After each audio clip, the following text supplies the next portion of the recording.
지금부터 2017년 한국보건의료연구원 연례학술회의 2부 행사를 시작하겠습니다. 2부 행사에서는 환자 중심 의료 구현을 위한 근거 창출에 대하여 서울대학교 의과대학 내과학교실 허대석 교수님을 모시고 논의하도록 하겠습니다. 좌장을 맡으신 허대석 교수님은 서울대학교에서 의학박사 학위를 취득하시고 한국보건의료연구원 초대 원장 및 서울대학교병원 호스피스실 실장, 한국임상암학회 회장을 역임하셨으며 현재 한국의료윤리학회 회장으로 활동하고 계십니다. 허대석 교수님께 많은 박수 부탁드립니다. 네, 그 오전에 일정이 좀 지연이 되고 또 식사 시간이 지연되고 해서 늦게 시작을 하는 대신에 시간을 가능한 한 지켜서 원래 예정된 시간에 마칠 수 있도록 노력해 보겠습니다. 첫 번째 연자는 그러니까 NIHR 디렉터 오브 NIHR Evaluation Trials and Study의 프로페서 톰 웰리를 소개하겠습니다.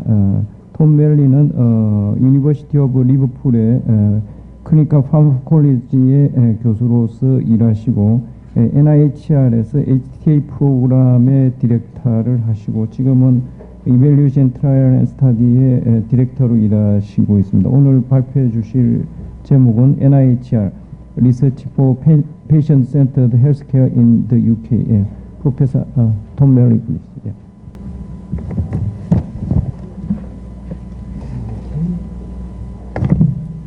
Good afternoon. I would like to thank NECA for inviting me here and to congratulate NECA for its 8th anniversary, and I hope it will continue for many years to come. Now, my job this afternoon is very difficult. I have to keep you all awake after a big lunch, so I will do my best and not run over time, or the chairman will shout at me. So, I'm going to talk about the National Institute for Health Research, but first of all, I need to say a little bit about the National Health Service in the UK for those of you who are not familiar with it. So as Dr. Moon said earlier on, the NHS is a source of national pride, and people who work for it like me are often very passionate about the NHS. So it was created in 1948. It provides universal health care to the entire population of the country. There are almost no co-payments. It's a taxation-funded system. It's not an insurance-based system as in Korea. And there are other differences compared to Korea. So one of the most obvious to me is that care in the NHS is very disseminated across the entire country. So in Korea, many people come to Seoul for their medical care. In the UK, people do not travel very much. They go to the local hospital almost always. So different patterns of care. And it's not a perfect system. It is under a lot of stress at the present time. But every winter we go through difficult times because there are lots of patients who get respiratory tract infections in particular, and we go through what we call a bed crisis where there are no beds available in the hospital, and this happens every year without fail. Why we don't plan better for it? Because the government will not put the money up, is the answer. So, why do we have research in the NHS? If we have trouble with not enough beds, why are we spending money on research?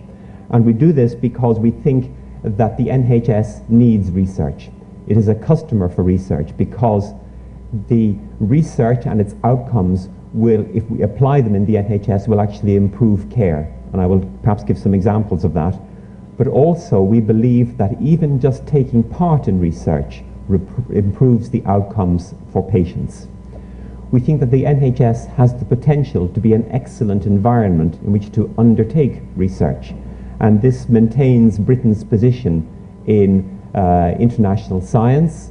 It also provides a test bed for our life sciences industry to test its products, and that's very important for the national economy. And research has always been a feature of the NHS. It's actually enshrined in law that the NHS must undertake research.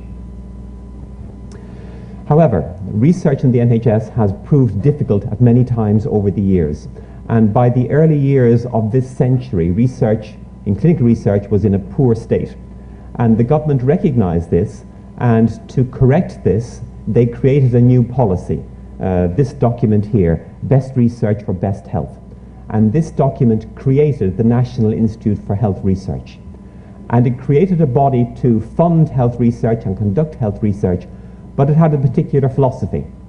And the philosophy is expressed in this sentence here, that it would create a health research system in which we support outstanding individuals and working in world-class facilities, doing leading-edge research.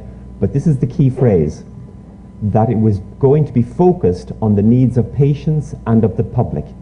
So the philosophy underlying NIHR is that we do research because it will benefit patients and benefit the NHS, not because it will advance the frontiers of science.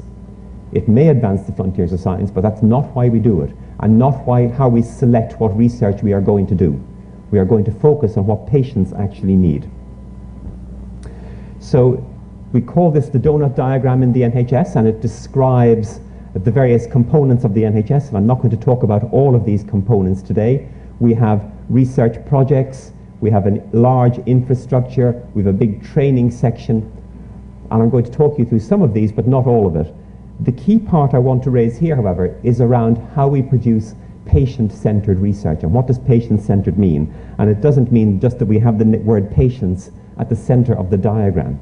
This is actually crucial to what we're all about.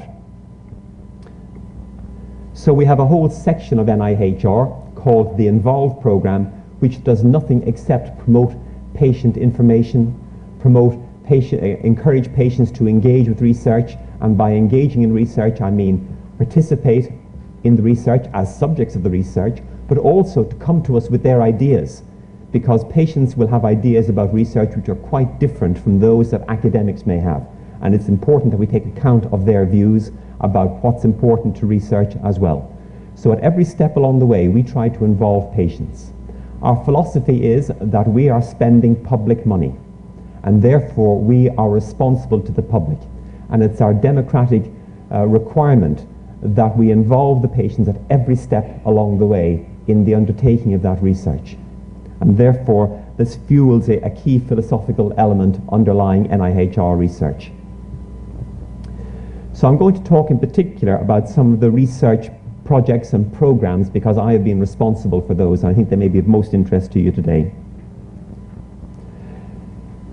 These are some of the programs that I have been responsible for many years, and there's a particular group of 5 here, and I have drawn them as a jigsaw, and it's quite deliberate to draw them as a jigsaw because they deliberately overlap and interlock, so that at no time can a researcher come to us and say, here's a research project, but no one is interested in it. One of these programs will always be interested in the research project, if it's a good project.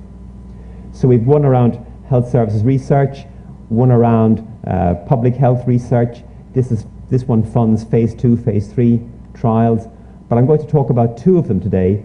One is the Health Technology Assessment Program, which is the longest established since 1993, and the other is a Systematic Review Program, also around since 1993. So the first thing to do is to define what I mean by health technology assessment, because internationally many people think of health technology assessment as being the assessment of a new technology using systematic reviews, economic modelling, the kind of work that in the UK the National Institute for Health and Clinical Care Excellence, NICE, undertake. But to us we use an older definition of HTA, and we define, for instance, a technology as anything that the NHS might do for a patient. Or it could be a drug, or a device, or a diagnostic, or a reorganization of healthcare. Anything we might do that would affect a patient is to us a technology that we need to evaluate. And when we talk about assessment, what do we mean? We mean that we want to evaluate it in terms of its clinical benefit, obviously, but also its economic benefit, its social and ethical implications, its benefits in terms of patient-reported outcome measures. So we try to obtain as full an evaluation of a technology as we possibly can. And how do we do it? We'll do it by any scientific means appropriate. So sometimes, if there's lots of evidence out there, we can do an evidence synthesis and do a systematic review with economic modelling. But if there is no evidence out there, if there is no data out there, then we sometimes have to generate the data ourselves. We become the primary data generators. So we fund systematic reviews and we fund clinical trials. And that role in generating new data is unusual in a health technology assessment agency. Not many of them in the world have that role. So the remit of the Health Technology Assessment Programme is to identify what technologies are going to challenge the National Health Service. There are so many technologies out there, we can't evaluate all of them. We must decide what are the most important ones that will affect patients in the future, or what's perhaps the first in its class that we need to evaluate now, which will make evaluating all the others easier later. We have to try and get the right question at the right time. We have to see what new technologies are coming over the horizon, is the phrase, to see what's going to be important. And sometimes we identify something very early on and we look at it very carefully and evaluate it, and sometimes we spend a lot of time and money evaluating something that dies because it turns out to be a worthless technology. That's not uncommon. But that's what we have to do if we're going to produce an answer for the health service at the time the health service needs the answer. We commission research, we identify problems and we advertise and allow people to bid to do the research. But the most important thing for us is that we get useful results to decision makers at the right time. And who do I mean by decision makers? Decision makers are policy makers for the National Health Service, doctors and patients. These are all decision makers about what kind of healthcare we should have. So we have to produce evidence for all of them at the right time.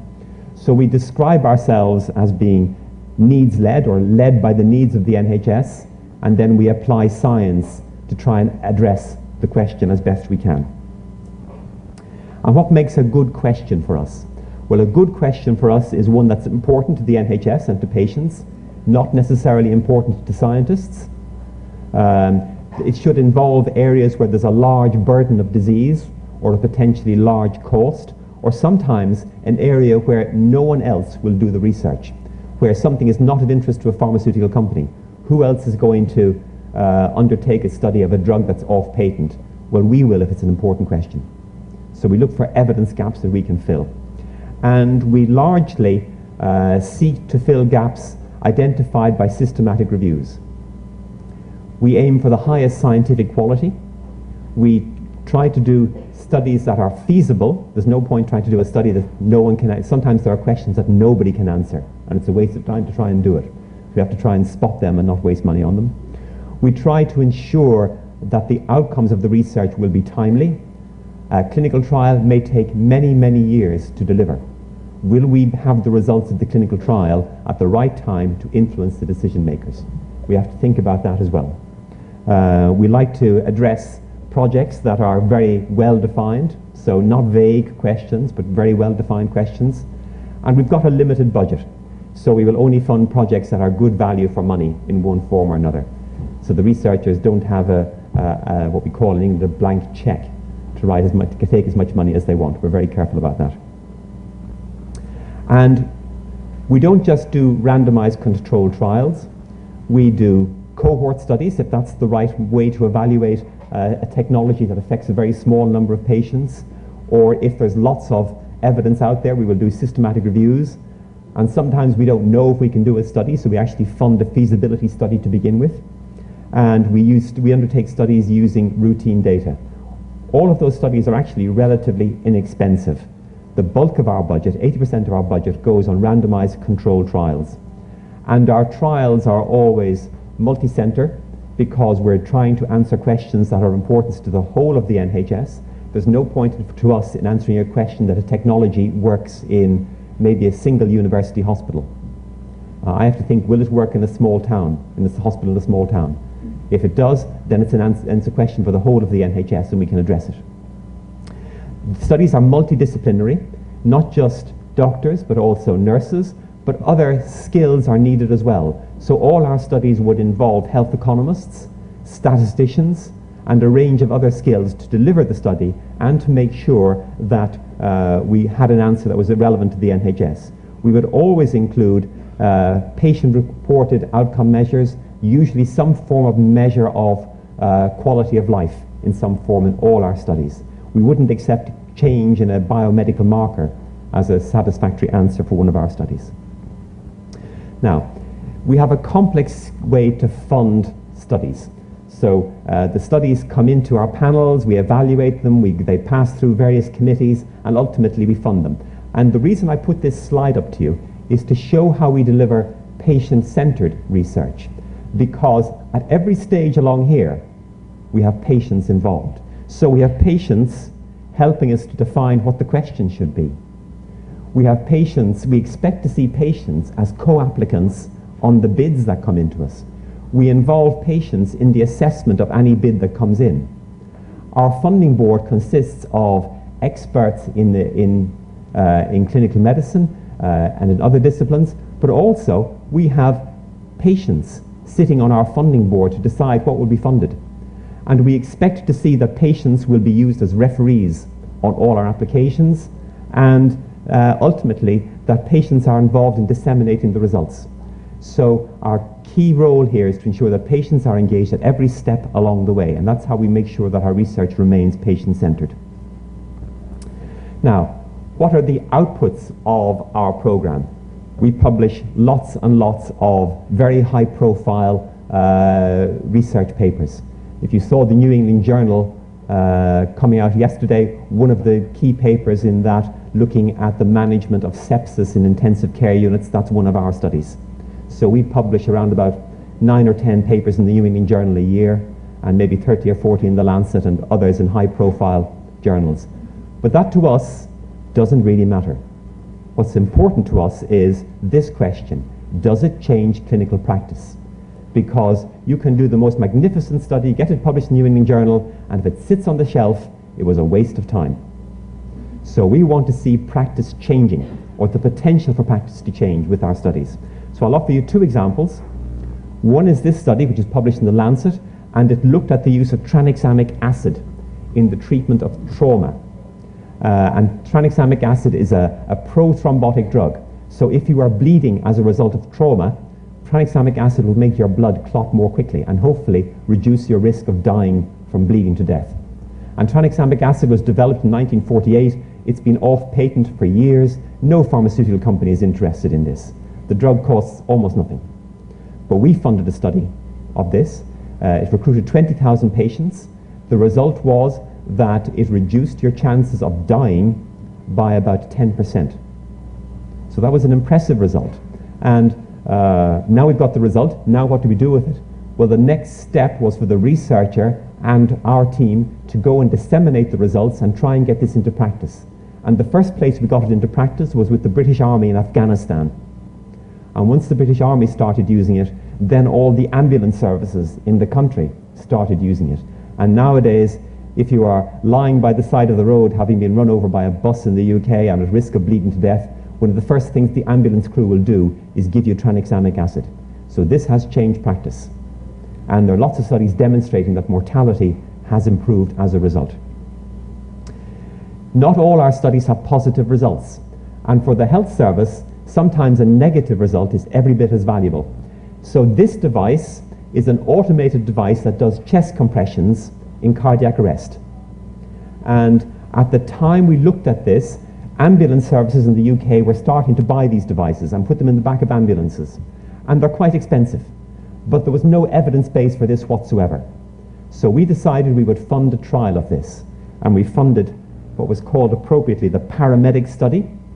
And the paramedic study showed no gain for having this device in the back of an ambulance. It made no difference to the patient outcome. And as a result, the ambulance services have stopped buying these devices.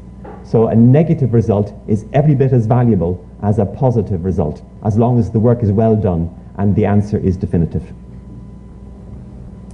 And if you look at the pattern of our studies, we sometimes question whether we are working in the right place. Are we studying technologies that are always going to work or never going to work? And if you do a graph of the studies that we do, so around about 20% of the studies we do show that new technology is worthwhile. Around about 20% show the new technology is not worthwhile. And around about 20% show doesn't really make much difference.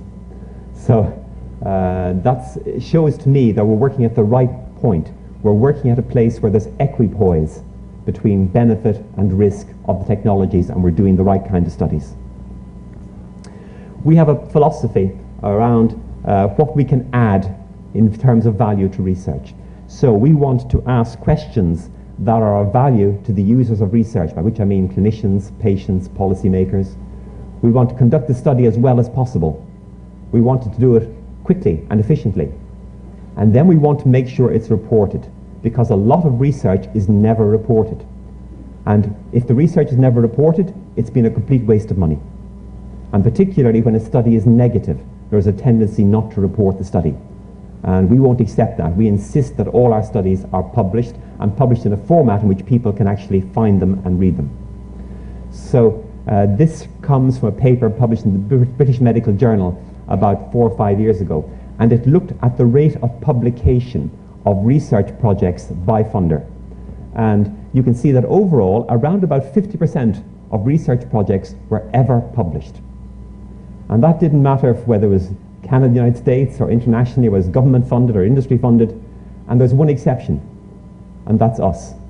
We insist on publication of everything. And how do I do it? Well, we have a contract that says you will publish, and if you don't publish, you will never get another penny out of us. We have our own journal, that helps. And sometimes I have to threaten people, write the report and let us publish it now. You cannot sit in this important data. Public money paid for this. We must publish the results, whatever they are. So this is a slide that looks at the number of studies we've got underway. These are different programs along here, but the bottom figure I want to show you here is this one of 822. So as of today, we have 822 randomized controlled trials underway, funded by NIHR, addressing questions that we think are important for patient benefit. So it's a big, big exercise. And if all these studies were to recruit a target, we'd have something like 650,000 patients. So this is a big enterprise, and it needs support from other parts of NIHR as well.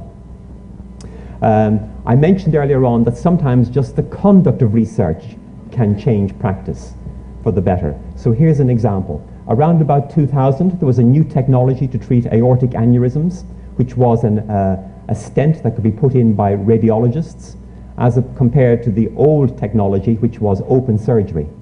And the radiologists and the surgeons were fighting over the same patient. And we said, there's no clear evidence, we need a trial. So we managed to get the radiologists and the surgeons to talk to one another for the first time, so that they could take part in a trial where we randomized patients to one or the other. And that changed the practice of vascular surgery in the UK. It moved some of it into radiology, it maintained some as open surgery, but it actually got the two professions talking to one another properly. And that undoubtedly improved the quality of care in this area. And we also got several good publications out of it.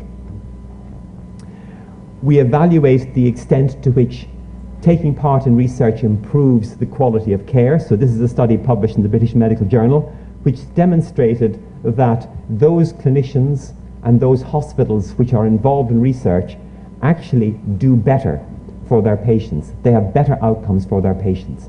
And this says something about the attitude of the doctors and the hospitals, that they expect to do evidence-based healthcare, and they're open to questioning their own practice all the time. So again, the conduct of research improves the quality of care. This is another study on the same theme, looking at research activity and association with mortality. And those studies in which we spent a lot of money on research had higher, those hospitals in which we spent more money on research had higher mortality. Sorry, hospitals that spent less money on research had higher mortality. I get mixed up myself sometimes. And hospitals that had a lot of research money actually had a lower mortality. So again, the conduct of research improves the quality of care. I will turn briefly to talk about the systematic review program, because this is a major activity for us. We fund lots and lots of systematic reviews. We think they are very important to answer many, many questions. We fund the Cochrane Collaboration in the UK. The Cochrane Collaboration held its international meeting in Seoul last October, so there were many people in Cochrane in Korea then. We fund about half of the Cochrane Collaboration, about £6 million a year, and that's very good value for us. We also fund work for NICE. So Professor Calnan spoke about the technology appraisal process for NICE. We actually undertake those appraisals. We hand them to the NICE committees, and then the NICE committees go through the debate that he talked about this morning. So the teams that undertake this answer to NIHR and are protected from the politics sometimes that go around NICE. And we spend in total around about 16 million a year on systematic reviews, and we think that's very good value for money. And our projects are very influential on NICE guidelines. So you've heard about NICE from Professor Callan this morning. NICE write guidelines for best care in the UK, and these guidelines are generally adhered to. So when you look at the NICE guidelines, we can see how our research has influenced those guidelines. So that's how we achieve influence as well, and putting our policies into practice. An example here is this document, which is a series of Cochrane reviews around pregnancy and childbirth. And in the NICE guidance on induction of labour, they cited 26 of the reviews that we had actually funded as the evidence base on which they based their work. Now, we are a government-funded programme, and we are researchers, and we are not immune from research, by which I mean that every few years, the government says, prove to us that you are doing a good job. Prove to us that it's worth giving you money. So every 5 years, we produce a report like this. Actually, we pay RAND to produce the report for us, which evaluates what we do and reports to government. Unfortunately, every year so far, RAND says they're doing a good job. Carry on. Keep giving them money. Keep giving them more money. So NIHR has now been in existence for 10 years. It's been very successful. It takes up 0.7% of the healthcare budget in the UK. So it's a relatively small component. I'm sure that Samsung and Hyundai spend far, far more of their budget on research, but I don't know what the figure would be. But it's important for a health service to spend money on research as well if it wants to improve its products. So NIHR has been successful because in the UK we had very solid foundations in high quality science and applied science. We've had a lot of government support in terms of funding over the past few years. We think we're successful because we have a very clear focus on what's needed for patients and for the National Health Service. We have a very active collaboration between researchers, clinicians, our industry, our health life science industry, and most important of all, our patients. And there are many challenges ahead for our health service, as there are for the Korean Health Service. We are faced with an aging population. How are we going to manage this in the future as society changes? We are faced with many new and expensive technologies, and maybe the health service can't afford all of these. They have to be evaluated. And we're doing all this in a time when the British economy is not doing quite so well. So a time of economic austerity. And we see that research and the NIHR is a key part of the answer to these problems. And that's why the government supports us and puts money into research. And the final comment on this was, sometimes people say that research is very expensive. But if you think research is expensive, try disease. Thank you very much. 네, 감사합니다. 시간이 부족해서 한 분만 프로에서 질문 받고 나중에 시간 남을 때 패널 토론한 다음에 논의하겠습니다. 무슨 분 코멘트 아까 NHS budget의 0.7, so you mentioned 0.7% of NHS budget is invested in your research program. Is it correct? I'm sorry, could you say it again? I was focusing on this and hearing it in Korean. So 아까 그 NHS 버짓 그 예산의 0.7% of NHS budget is invested in your Yes. research program. So is £1 it billion correct? a year. Oh, okay. The NHS budget is 130 billion pounds a year, and the research budget is £1 billion a year, so about 0.7% of the total budget. 예, 감사합니다. 예, 했습니다. Yeah. 예, 우리나라 건강보험 예산이 대략 50조면 그게 0.7%면 한 3,500억 정도가 메카 예산이 그 정도 되죠. 예. 예, next, 다음 연자로 넘어가겠습니다. 다음 연자는 뭐 제가 따로 소개를 드릴 필요가 없습니다. 안영식 교수님이시고 뭐 그동안에 뭐 네카 일에도 뭐 굉장히 많이 일을 해주셨고 코크란 국내에서 코크란 시스템을 일세우시하고 지금 보급하는 데 큰 역할을 하고 계십니다. 오늘은 근거 기반 보건 의료를 위한 체계적 연구 고찰의 위험과 전망에 대해서 안 교수님께 발표를 부탁드리겠습니다. 소회 감사드립니다. 오늘 아마 주제가 그 과학적인 근거를 좀 창출하는데 아마 연구가 어떤 역할을 하냐 이런 세션인 것 같고요. 그래서 저는 시스템틱 리뷰, 근거 중심, 그러니까 체계적 문헌 고찰, 이제 요 문제를 좀 말씀을 좀 드리겠습니다.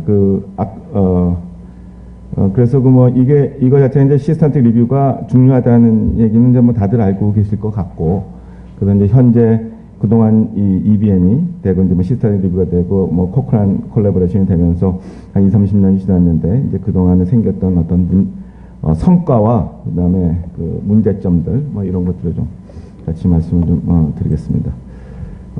아시다시피 이게 이제 EBM이 왜 중요하다는 건 다 아시는 거고, 근데 결국은 이제 가서는 이게 뭐 궁극적으로 이제 환자 전망이 되겠습니다만, 지식을 어떻게 좀 새로운 지식을, 그러니까 공정한 지식을 어떻게 좀 받을 것이냐 이런 것들이 아마 제일 중요한 과제라고 생각이 됩니다. 그래서 뭐 현재까지 새로운 지식들을 업데이트하고, 그리고 이제 그걸 어떻게 하면 좀 공정하게 낼 것이냐. 그리고 이제 결국은 이건 뭐 프랙티스로 가야 되겠지만, 그래서 아마 이 에비던스 베이스드 헬스케어에 했던 이분도 영국 분이신데 서 머그레이 이분이 이제 이런 얘기를 하셨습니다. 이 지식이 어쨌든 메디슨이라는 게 상당 부분 지식과 관련된 체계이고 이것들이 어떤 약품의 개발보다도 어떤 것이 잘 워킹을 하고 이제 하느냐 뭐 이런 문제가 중요하다고 이제 이런 얘기를 했고, 아마 이건 충분히 좀 새겨볼 만한 얘기일 것 같습니다. 그래서 어쨌든 이게 어떻게 하면 이게 지식이라는 게 과연 널리지라는 게 뭐냐 뭐 이런 것들을 좀 봐야 될 거고요. 그래서 결국은 EBM이 맨 처음에 태동할 때는 30년 전에 할 때는 중요한 오피니언 리더나 아니면 그냥 나레티브 리뷰라고 그러죠. non systematic 리뷰나 아니면 이제 가이드라인이긴 한데 실제로 어떤 객관적인 과정을 거치지 않은 이런 가이드라인이나 뭐 제약회사의 이펙트나 이런 것들이 주로 근거 중심으로 이야기를 하는데, 어쨌든 과학적인 지식을 하는 데 있어서 이제 상당한 저해 요인이다.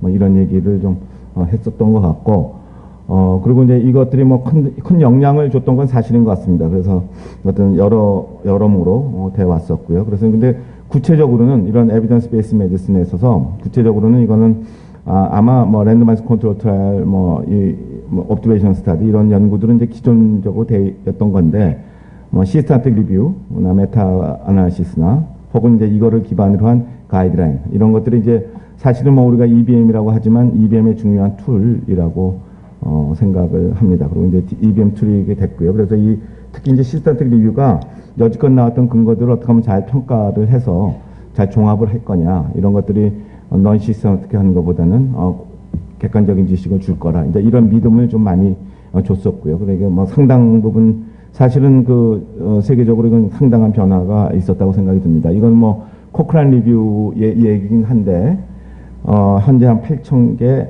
18,000개 가까이 좀 됐고요. 이 코크란이 생긴 지가 3년이 됐다고 하는데 거의 뭐 치료와 영역에 관련돼서 한 80% 정도는 좀 커버를 하고 있다. 80-90%. 최근에 이제 진단이나 뭐 이런 쪽으로 또 하고 있다. 이런 얘기를 하고 있고요. 그래서 포토콜이나 뭐 리뷰 업데이트 같은 것들 봐서 좀 리뷰 프로덕션이 됐고, 이건 사실은 코크란의 이런 코크란 리뷰가 많이 됐던 것들은 어떻게 보면 좀 매우 적은 포션이고, 이따 말씀을 드리겠습니다만 메타 분석이나 시스템틱 리뷰가 중요한 연구 방법 중에 하나로 돼 와서 현재 한 3% 전체 펌메드의 한 3% 정도가 이제 시스템틱 리뷰나 메타 아나리시스에 이제 포함된다고 합니다. 어쩌면 20년 동안 아주 양적인 성장을 거뒀건 분명한 사실이고, 코크란 리뷰는 오히려 숫자 면으로서는 적고 이런 문제들을 좀 있긴 있었습니다. 그리고 그동안 또 한 가지는 이제 어떤 연구 방법론, 특히 시스템틱 리뷰 메소드에 있어서 여러 가지 그 방법론적인 프로그레스도 있었습니다. 이것도 뭐 분명한 사실일 것 같고요. 그래서 초기에 나왔던 메타 분석에 대해서는 방법론적인 그 결함들이 상당히 많이 리포트가 됐었는데, 뭐 여러 분야의 연구로 인해서 뭐 코코넛 핸드북을 한다든지, 아니면 그레이드 시스템, 이퀘이터, 뭐 리스크 바이어스, 머시, 뭐 이런 여러 가지 용어들을 하면서 그동안에 방법론적인 측면에서 됐고, 이제 이 분야는 이제 여러 군데로 퍼져 나갔습니다. 그래서 SR 메소드 파트에 있어서 어쨌든 또 충분히 발전이 있었고, 이런 건 일정 부분 좀 영향이 있었다고 생각이 듭니다. 그리고 실은 시스템틱 리뷰가 그 클리니컬 프랙티스에서도 많은 영향을 좀 줬고, 뭐 중요한 영향을 했던 것처럼요. 과거처럼 옛날의 연구들이 적절히 썸머리가 안 돼갖고 이 프랙티스 못했다 이런 얘기들은 많이 줄어들었던 것처럼, 이게 뭐 코크란 리뷰 얘기는 합니다만, 예를 들어 스트로크 유니트, 그러니까 이 환자들, 스트로크 환자들 있을 때 그냥 병원에서 응급실에서 보는 거나 치료하는 거, 그냥 일반 ICU에 가는 것보다는 스트로크 유니트가 훨씬 더 효과가 있다, 뭐 이런 얘기들이 좀 있었고요. 그 다음에 아스마 트리트먼트에 관한 거, 쿠룹 이런 것들, 그 다음에 뭐 제너럴한 일반적인 건강 검진이 효과가 없다, 뭐 이런 얘기들도 코크란 리뷰를 통해서 나왔고요. 그 다음에 몇몇 그 상과적인 프로시저들, 뭐 쉐이빙을 한다든지, 에네마, 뭐 심전 에피존토미 이런 얘기들도 커다란 효과가 없다, 뭐 이런 얘기들이 있어서 일정 부분 좀 프랙티스에 영향을 줬던 거는 사실이고, 사실은 이거 말고도 훨씬 많은 메타 분석이 있었고, 또 뭐 많은 데다 영향을 줬다, 이렇게는 볼 수 있겠습니다. 그리고 이 사용되는 면에 있어서도 뭐 1300만이죠. 어쨌든 1300만 분의 페이지 뷰가 있고, 그리고 SR이 이 저널들이 이제 중요 저널들에다 포함이 되고, 이제 풀 텍스트를 하고 있고, 여러 나라들에서 이런 SR이나 시스템틱 리뷰 이런 것들이 좀 많이 사용이 돼 왔고, 그리고 그 리뷰 자체가 사실 이제 메소돌로지컬한 측면에서도, 이 논문들에서도 본다면 이 메소돌로지컬한 측면에서도 몇 가지 크리틱스들이 있었고, 어떤 시스템틱 리뷰가 낫냐, 특히 코크란 리뷰와 넌 코크란 리뷰 간의 방법론적인 차이, 결과의 차이, 뭐 이런 메소돌로지의 문제, 뭐 이런 것들하고, 그 다음에 이런 것도 어떻게 도큐멘트를 할 것인가, 이거 보급할 것인가, 좀 NIHS로 얘기가 있었습니다만, 어쨌든 이런 그 레귤러한 그 온라인 도큐멘트, 업데이팅, 이런 것들이 있었고, 이런 것들은 또 상당수 실은 많은 가이드라인 디벨로프먼트 할 때 상당수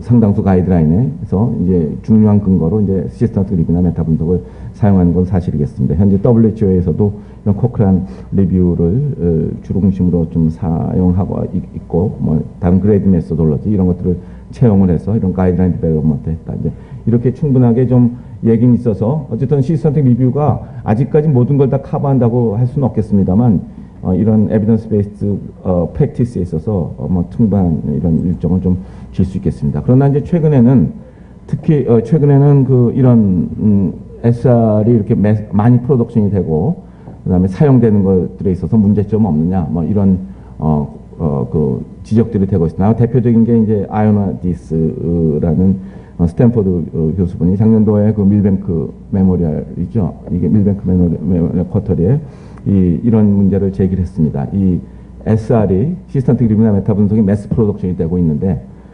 이런 게 이거로서 통해서 나는 이제 그 어떤 문제점들을 좀 지적할 수 있겠느냐, 뭐 이러저런 얘기들이 좀 현재 지적이 되고 있습니다. 이제 보면 뭐 이거 우리가 이제 폼매드를 검색해 보더라도 우리가 좀 알 수 있는데, 1년에 한 2만 개, 3만 개, 현재 이제 2만 7천 개, 2만 5천 개 이 정도가 좀 프로덕션이 되고 있습니다. 뭐 이게 EBM이 맨 처음에 됐던 이런 시기에 비해서는 아주 기하급수적으로 늘어난 이런 사실이고요.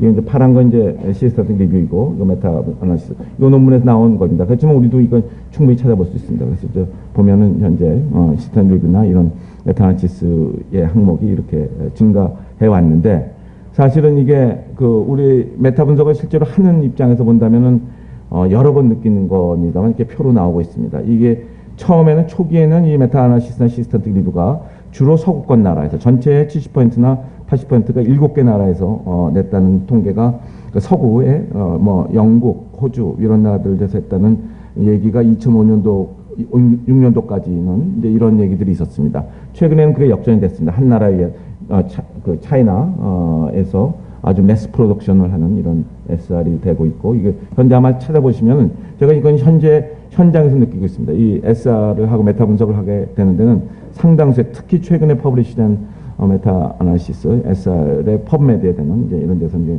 이런 나라들에서 뭐 되고, 어느 나라가 뭐 됐다는 것이 문제는 아니겠습니다만, 이런 문제들에 대해서 그 주제가 아주 특정 지놈이나 이런 아주 마이크로한 분야에 있어서 이런 거를 프로덕션하는 이제 이런 역량들을 좀 지니고 있고, 이제 이런 것들이 있겠다, 이런 걸 하고 있습니다. 이렇게 많이 되고 있는데 과연 그 정도의 그 퀄리티가 유지되고 있느냐? 뭐 몇몇 분들은 몇몇 연구들은 이거에 대해서 좀 의문을 제기하고 있습니다.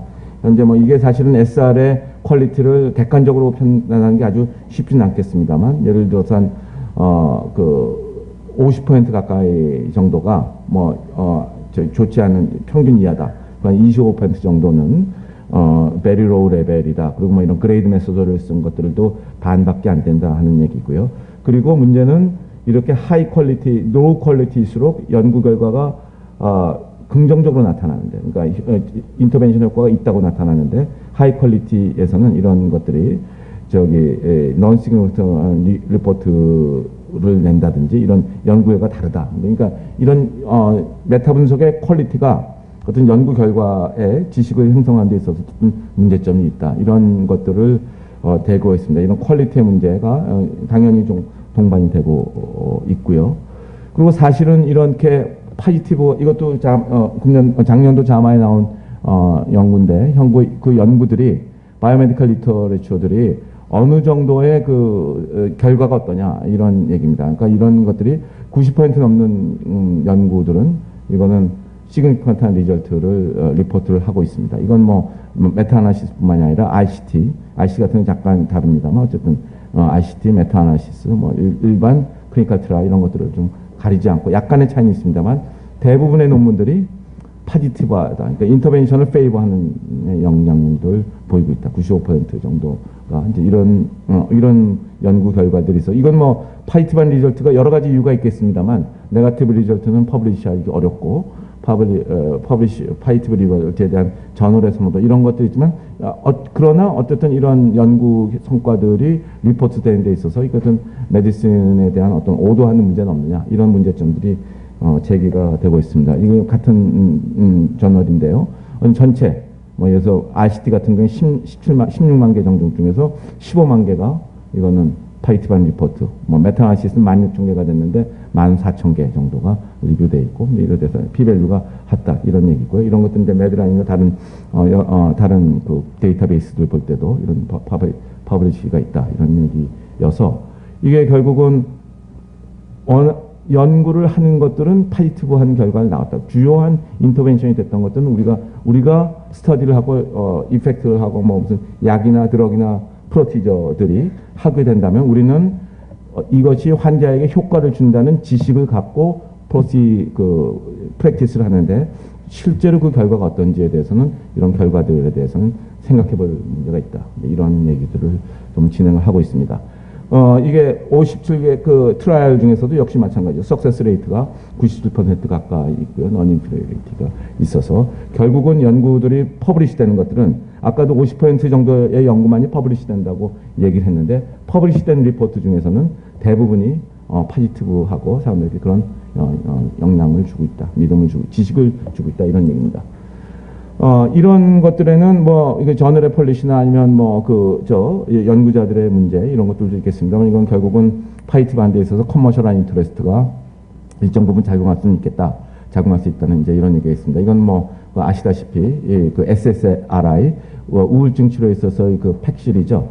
파록세틴의 효과에 대해서 오랫동안의 이게 SSRI가 자살이나 아니면 부작용을 유발한다든 부작용의 문제, 아니면 효과가 얼마만큼 좀 뛰어난 것이냐 하는 그런 디베이트는 이제 오래 정도 있었는데, 이게 작년도에 BMJ에서 그동안 리포트되지 않았던 연구들 다시 연구한 결과, 리스토링해서 다시 해서 그 연구를 했습니다. 그래서 이게 많은 오랫동안의 과정을 거쳐서 회사의 그 클리니컬 리포트들을 다시 분석해 본 결과 어쨌든 그동안의 연구의 디자인에 따라 갖고 약들의 엔티디프레선트들의 그 효과의 순서가 바뀌고 있다. 어느 것이 좋다 이렇게 하고 있습니다. 예를 들어서 플라시보 컨트롤, 퍼블리시된 플라시보 컨트롤 등을 봤을 때는 이런 중심된 이 팩실의 효과가 있다고 되어 있습니다만, 헤드-투-헤드 컴퍼리전, 다른 연구들의 디자인에 따라서는 이런 것은 순위는 달라지고 어떻게 이런 것들 순위되는지가 이게 달라진다 하는 얘기예요. 그래서 어떻게 하면 이 연구들에 대해서 퍼블리시하는 문제, 스터디 디자인의 문제, 그다음에 어떤 연구들을 어떻게 신테시스 하냐에 따라 갖고 연구의 엔티디프레선트의 이런 문제들은 좀 지적이 될 수 있겠습니다. 이거 메타아나시스가 이 아나다이스가 이건 저희가 한 게 아니라 그 연구 결과를 가져온 건데요. 어쨌든 이 안티디프레선 첫 번째로 항우울제에 대한 메타아나시스 자체의 연구가 매우 많다. 걸 할 수 있습니다. 이거 200개 가까운 연구들에 대해서 메타아나시스가 되어 왔고요. 이제 이런 것들을 이제 아이덴티피케이션 했는데, 이 중에서 어쨌든 퍼블리시된 연구들 중에서 30% 가까운 연구들의 오서는 이거는 그 제약회사에서 관여를 했고, 그리고 80% 정도가 이런 오서십에 있어서 어느 정도의 인더스트리얼 링크가 있었다. 이런 얘기들을 하고요. 그 다음에 이런 그 연구 결과들을 보면 아까의 우리 프라이머리 스터디와 마찬가지로 대부분의 메타아나시스가 포지티브한 연구 결과, 그리고 타겟으로 하고 있는 약들이 효과가 있었다는 결과를 좀 내고 있고, 그리고 스폰서된 연구일수록 네거티브한 디스크립션은 그 약에 대해서 네거티브한 디스크립션 매우 적다. 이런 생각들을 연구들을 좀 이렇게 파악하고 있고, 그 대부분의 연구들이 포지티브하다 하는 것들도 메타아나시스 시스템틱 리뷰에 있어서도 마찬가지 결과들을 좀 내고 있습니다. 사실은 이런 예들을 우리가 퍼블리시 안 된 자료들을 파악하기가 좀 매우 어렵기 때문에 이런 연구들이 많지 않습니다만, 이거 코크란에서 주도해서 타미플루에 관한 그런 디베이트들도 2014년도에 리뷰를 통해 갖고 제시된 비슷한 얘기들이 제시된 바 있습니다. 그 결국은 이런 문제들이 SR을 중심으로 하게 만드는 가이드라인들이 이런 SR들이 결국 가이드라인에다가 영향을 미칠 수밖에 없는 이런 현실들, 가이드라인들이 이제 어떻게 하면 오히려 이 환자들에게 있어서 어떤 포텐셜한 스레시 될 수 있다. 이런 제시들도 되고 있습니다. 그러니까 결국은 이 저자가 얘기했던 것처럼 이런 메타아나시스가 서브오티멀한 시스템틱 리뷰나 메타아나시스가 많이 형성되는 것들은, 이건 매스 프로덕션이 되는 것들은 리둔던트하고 미스리딩하고 컨플릭트된 이런 연구 결과들을 대고 있고, 이런 것들은 오히려 어떤 함을 좀 제시할 수 있는 이런 문제점들을 논문으로 제시를 하고 있습니다. 그러기 위해서 어쨌든 바이어스를 어떻게 좀 줄이고 어떤 인터레스트를 컨플릭트 인터레스트를 어떻게 줄일 수 있느냐, 이런 메타아나시스 이런 과제들을 현재 제시할 수 있겠습니다. 마찬가지 논문의 앱스트랙트이긴 하지만 이런 것들이 대부분의 시스템틱 리뷰는 unnecessary 혹은 misleading 혹은 redundant하거나 conflict된 그런 문제들을 지니고 있다 하는 것들을 좀 현재 되고 있습니다. 결국은 우리가 현재 우리 많은 연구들을 하고 있는데 연구들에 있어서 리서치 웨이스트가 현재 이게 어떻게 하면 이건 리서치의 결과를 보다 우리 현실에 맞게 만들고 그다음에 웨이스트풀한 것들을 줄일 것이냐, 이런 문제들이 현재 되고 있고, 이런 것들은 일정 부분 얘기는 되고 있습니다. 어쨌든 EBM의 중심이라고 가다고 보기는 어렵겠습니다. 그러나 어쨌든 이런 문제점들이 현재 메타아나시스라는 것들이 사실은 특별한 재원이 없이 연구 자료 수집 과정이 없이 시행될 수 있는 것이기 때문에 이런 메타아나시스의 대규모 생산, 이런 것들이 문제가 되고 있고, 결국은 클리니컬 리서치들이 많은 중복된 연구들이 있지만, 그러나 중요한 문제에 대해서는, 중요한 아웃컴에 대해서는 연구가 상대적으로 적고 중요한 퀘스천에 대해서는 어드레스 되지 못하는 이런 문제점들을 지니고 있어서, 결국은 우리가 EBM에 대해 있어서의 저해 요인이 실은 아까 났던 그런 것뿐만이 아니라 아주 잘 설계되지 않은 시스템틱 리뷰 혹은 프로페셔널들을 위한 어떤 가이드라인 혹은 바이스된 프라이머리 스터디, 이런 것들도 역시 어떻게 보면 맨 처음 술이라고 생각됐던 이런 EBM의 문제들이 어떻게 보면 저해 요인으로 되고 있는 이런 관계들을 좀 지닐 수 있겠습니다. 특별한 솔루션, 거의 마지막 슬라이드고요. 특별한 솔루션은 있다고 생각이 들지 않습니다. 이 코크란 쪽에서도 리포트 하는 것들이 어쨌든 메소돌로지를 어떻게 하면 잘 보다 견고하게 만들고 그다음에 그 어떤 커머셜 인트레스트로부터 인디펜던트 하느냐 뭐 이런 문제 그리고 컴프레hen시브한 연구들을 하느냐 뭐 이런 과제들이 되고 있는데 이런 문제들에 대해서는 현재 이렇게 하더라도 과연 결과가 어느 정도 되는지에 대해서는 좀 생각해 볼 여지가 있겠습니다만 일정 부분 SR이라는 메소드 자체는 뭐 충분히 우리에게 그 매력적이라고 생각이 드는데 이런 것들의 문제를 어떻게 하면 잘 유지시킬 수 있겠느냐 뭐 이런 것들이 좀 과제일 수 있겠고요. 이것들도 이 저자들이 프로스메슨에 제재해서 여러 가지 뭐 콜래보레이션이라든지 혹은 뭐 컬처를 만들고 레지스트레이션, 쉐어링 뭐 이런 과제들을 하고 있는데 아마 이런 문제들은 과제가 향후 그 시스템틱 리뷰나 메타 아나시스나 혹은 프라이머리 스타디를 하고 우리가 여러 가지 과제로 연구 결과를 생성하고 그다음에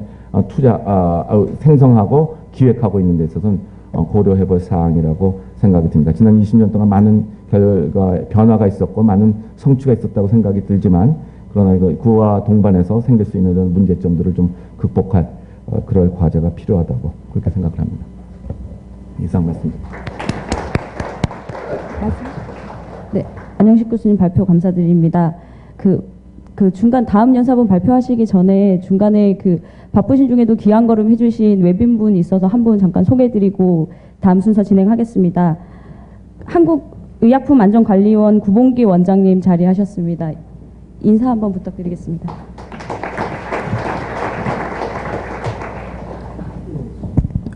예, 시간이 제한이 돼 있어서 바로 다음 발표로 넘어가고 토론은 같이 묶어서 하겠습니다. 다음은 김수경 센터장님이 말씀해 주시겠습니다. 김 센터장님은 서울약대를 졸업하고 서울대학교 보건대학원에서 박사를 받으시고 여러 연구기관에서 일하셨고 지금은 네카에서 국민건강임상연구 코디네이팅 센터 센터장을 맡고 계십니다. 예. 오늘은 환자 성과 제고를 위한 국민건강임상연구 추진 방안에 대해서 발표를 해주시겠습니다. 예, 부탁드리겠습니다. 네, 소개 감사합니다. 제가 오늘 여러분께 소개해드릴 내용은 저희가 현재 그 연구사업으로 진행하고 있는 그 보건복지부가 주관하고 있는 국가 R&D 사업입니다. 국민건강임상연구 사업에 대해서 소개를 드리도록 하겠습니다. 사실 이 사업은 지금 좌장을 맡고 계시는 허대석 교수님께서 진행을 하셨던 근거창출 국가임상연구사업단이라고 저희가 약자로는 NSCR이라고 불렀던 사업이 중단되었다가 2015년도에 다시 속개된 그런 사업입니다. 그래서 저희가 최대한도로 그 연구에서 했던 그 포맷을 유지하면서도 앞에서 이미 연장께서 말씀하셨던 영국의 NIHR과 같은 HTA 리서치 프로그램을 어떻게 디벨롭할 것이냐를 고민해서 현재 저희가 NHCR이라고 하는 이름으로 제가 영문 약자를 쓰면서 현재 이 사업을 진행하고 있습니다. 보시면 NIHR의 스펠링 하나만 다릅니다. 그래서 오늘 아마 저희가 지금 이 사업을 어떻게 더 디벨롭하고 확대시킬 것인가에 관련되는 내용을 중심으로 여러분께 말씀을 드리고요. 아마 말씀 주시는 여러 가지 토론을 갖다 모아서 조금만 더 노력하면 NIHR만큼 큰 임상연구로 발전하게 되지 않을까 생각합니다. 저희가 지금도 보건산업진흥원과 함께 이 사업은 지속적으로 어떻게 수행할 것인가에 관한 중장기 기획 그리고 정부에서 직접 R&D 비용을 따내기 위한 예비 타당성 조사가 현재 진행이 되고 있습니다. 그래서 제 슬라이드가 여러분께 인쇄된 것보다 조금 더 어젯밤까지 계속 저희가 리뷰를 하다가 보니까 슬라이드가 많이 수정되었다라는 것을 양해의 말씀 올리고 진행하도록 하겠습니다. 저희 사업은 아까 말씀드린 대로 모두가 이제 동의하고 있는 것이 근거에 기반한 헬스케어 시스템을 더 강화하자라고 하는 부분일 것입니다. 이것을 통해서 실질적으로는 우리 사회에 있어서의 보건의료에 있어서의 과학적인 근거를 통해서 의료 서비스 제공이 된다면 보다 더 의료 서비스가 적정화될 것이다 라고 하는 것이고요. 그 결과로서 우리의 재정 부분도 좀 더 합리화될 것이다 라고 하는 그런 기대감이 있습니다. 이것을 위해서 실제로 보건복지부에서 여러 가지 R&D 사업을 하고 있는데 실제로는 클리니컬 리서치 자체에 대한 투자는 현재까지 좀 적었습니다. 그래서 이 부분을 조금 더 업그레이드 하자라고 하는 목적이 있고요. 앞에서도 많은 연자께서 말씀하셨지만 실제로 만들어진 연구 결과는 쓰여야 됩니다. 어떤 식으로든지 의사결정에 반영이 돼야 된다는 얘기죠. 반영이 될 수 있는 프랙티컬한 연구를 저희는 하기를 원했고, 이렇게 공익적인 임상 연구가 지속적으로 활용되기 위해서는 그것을 뒷받침해주는 강력한 그런 그 리서치가 계속적으로 그 어떻게 보면 수행될 수 있는 구조를 만들어주는 것이 굉장히 중요하다, 이렇게 생각을 해서 진행하고 있습니다. 이 사업이 실질적으로 실용화되기 위해서는 우리 사회가 또 우리 의료 체계가 안고 있는 문제점을 해결하기 위한 연구로서 셋업되는 것이 가장 중요하다라고 생각을 했고요. 그 부분 중에서 우리 의료 체계가 언제나 가지고 있는 문제점은 여러분 잘 아시는 대로 의료비가 지속적으로 증가하고 있다. 그것이 인구 변동에 의해서든 아니면 새로운 의료 기술이 지속적으로 들어오기 때문이든 이런 재정 문제가 상당히 크고요. 그 다음에 실제로 저희가 근거를 가진 만큼 프랙티스에 정확하게 반영되지 않기 때문에 가지는 갭이라고 하는 부분들이 있습니다. 이것은 의료인 간의, 의료기관 간의 베리에이션으로 나타나게 되고 그 결과로 환자 성과가 만족스러울 만큼 좋지 못한 그런 결과가 나올 수가 있습니다. 뿐만 아니라 우리가 전국민 의료보험으로 인해서 굉장히 우리나라가 의료 유용에 액세서빌리티가 좋은 나라라고 평가가 되고 있습니다만은 여전히 취약계층이나 취약 지역이 존재하기 때문에 이쪽의 그 의료 성과를 어떻게 높일 것이냐라고 하는 이 세 가지는 우리 의료 체계가 가지고 있는 문제점이라고 생각이 되고요. 이러한 부분들에 관련되는 문제를 해결하기 위한 연구는 사실은 공익적인 목적으로 정부가 주도하는 것이 가장 바람직하다라는 그런 셋업입니다. 이에 따라서 저희는 이 NHCR 연구는 앞에서 말씀드린 목적과 이런 문제를 해결을 하기 위해서 연구 유형을 분류를 해서 우리나라에서 만들어져야 되는 근거, 아까 말씀하셨던 저기 체계적 무능고찰을 하려고 하더라도 이미 퍼블리시된 에비던스가 있어야 하는데 그것조차도 없는 경우가 상당히 많고요. 우리나라 의료 시스템을 통한 어떤 성과는 다른 나라에서의 성과와는 다를 수가 있습니다. 그래서 최근 들어서 리얼 월드 이펙티브니스라든가 하는 이런 부분들에 투자를 하는, 실제로 그 나라의 로컬 에비던스 제너레이션을 하기 위한 그런 연구들이 상당히 많이 진행이 되고 있습니다. 그래서 이것을 만들기 위한 전향적으로 아까 말씀하신 RCT라든가 아니면 이제 옵저베이셔널 스터디라고 하더라도 지금부터 웰 디자인을 해서 프로스펙티브하게 진행하게 되는 그런 연구 분야, 그리고 이미 만들어져 있는 퍼블리시된 문헌을 가지고 체계적 문헌고찰을 하거나 우리나라의 가장 좋은 자료원이 건강보험 청구 자료이잖아요. 그런 빅데이터를 활용하거나 그런 여러 가지 발간되어 있는 세컨더리 데이터들을 서로 연계를 해서 활용하는 그런 연구 분야로 크게 저희가 분류를 해서 진행을 해왔습니다. 그리고 세 번째 말씀드린 이쿼티 같은 경우는 사실 주제로서 상당히 공익적인 성격이 강하기 때문에 퍼블릭 헬스 리서치라고 하는 별도의 영역으로 해서 앞에서 말씀드린 두 가지 연구 방법을 모두 적용할 수 있는 연구 분야로 해서 저희가 진행을 해왔습니다. 말씀드렸던 대로 이 연구들은 굉장히 좋은 리서치 인프라스트럭처를 요구하고 있습니다. 당장은 연구 자료를 생산을 하는 부분들이죠. 그래서 전향적 임상 연구 같은 경우가 좋은 환자 리지스트리로 계속 구축이 돼야 되는 부분들이 있고요. 이것이 지속적으로 활용되기 위해서는 그 자료가 표준화가 되어야 될 필요성이 있습니다. 뿐만 아니라 이 영역은 단순한 클리니컬 리서치가 아니라 헬스 테크놀로지 어세스먼트라고 하는 영역이어서 아마 여기 많은 분들이 잘 아시겠습니다만은 체계적 문헌고찰, 경제성 평가, 그다음 앞에서 말씀하시는 뭐 퀄리티 오브 라이프 메저, 이런 여러 가지 멀티 디스플리나리한 그런 접근이 필요하기 때문에 이 부분들에 관련되는 연구자를 양성하고 그런 연구 방법론들을 체계적으로 지원하는 시스템이 또한 굉장히 중요한 그런 부분에서 저희는 현재 4가지 연구 분야로 해서 이 사업을 진행을 해왔었습니다. 문제로 저희가 아까 말씀드렸던 대로 이것을 실제로 그 말씀드린 문제에 기반해서 어떤 연구 주제를 가져갈 것이냐가 저희가 진행을 할 때 굉장히 어려운 문제였었습니다. 그래서 어떤 문제를 우리가 해결하도록 할 것이냐에 앞에서 많이 말씀하셨습니다만은 우리 사회가 안고 있는 질병 부담, 그 다음에 보건의료 비용 부분, 이런 부분들에 있어서의 어떤 누수되는 부분들이 없는가를 보는 부분들이 있는 거죠.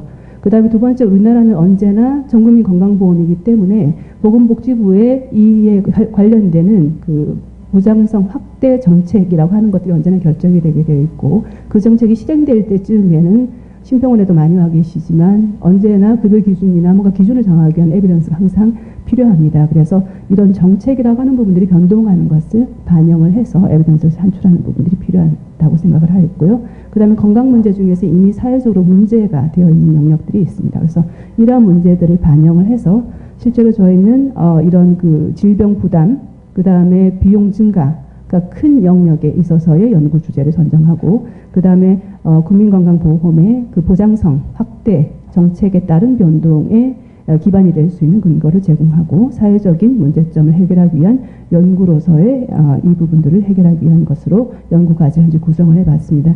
이에 따라서 저희가 현재 2015년도에 이 사업을 약 한 100억 정도의 규모로 시작을 해가지고 저희가 한 33개, 현재 2000년도까지 해서 36개 과제가 현재 진행 중에 있는데요.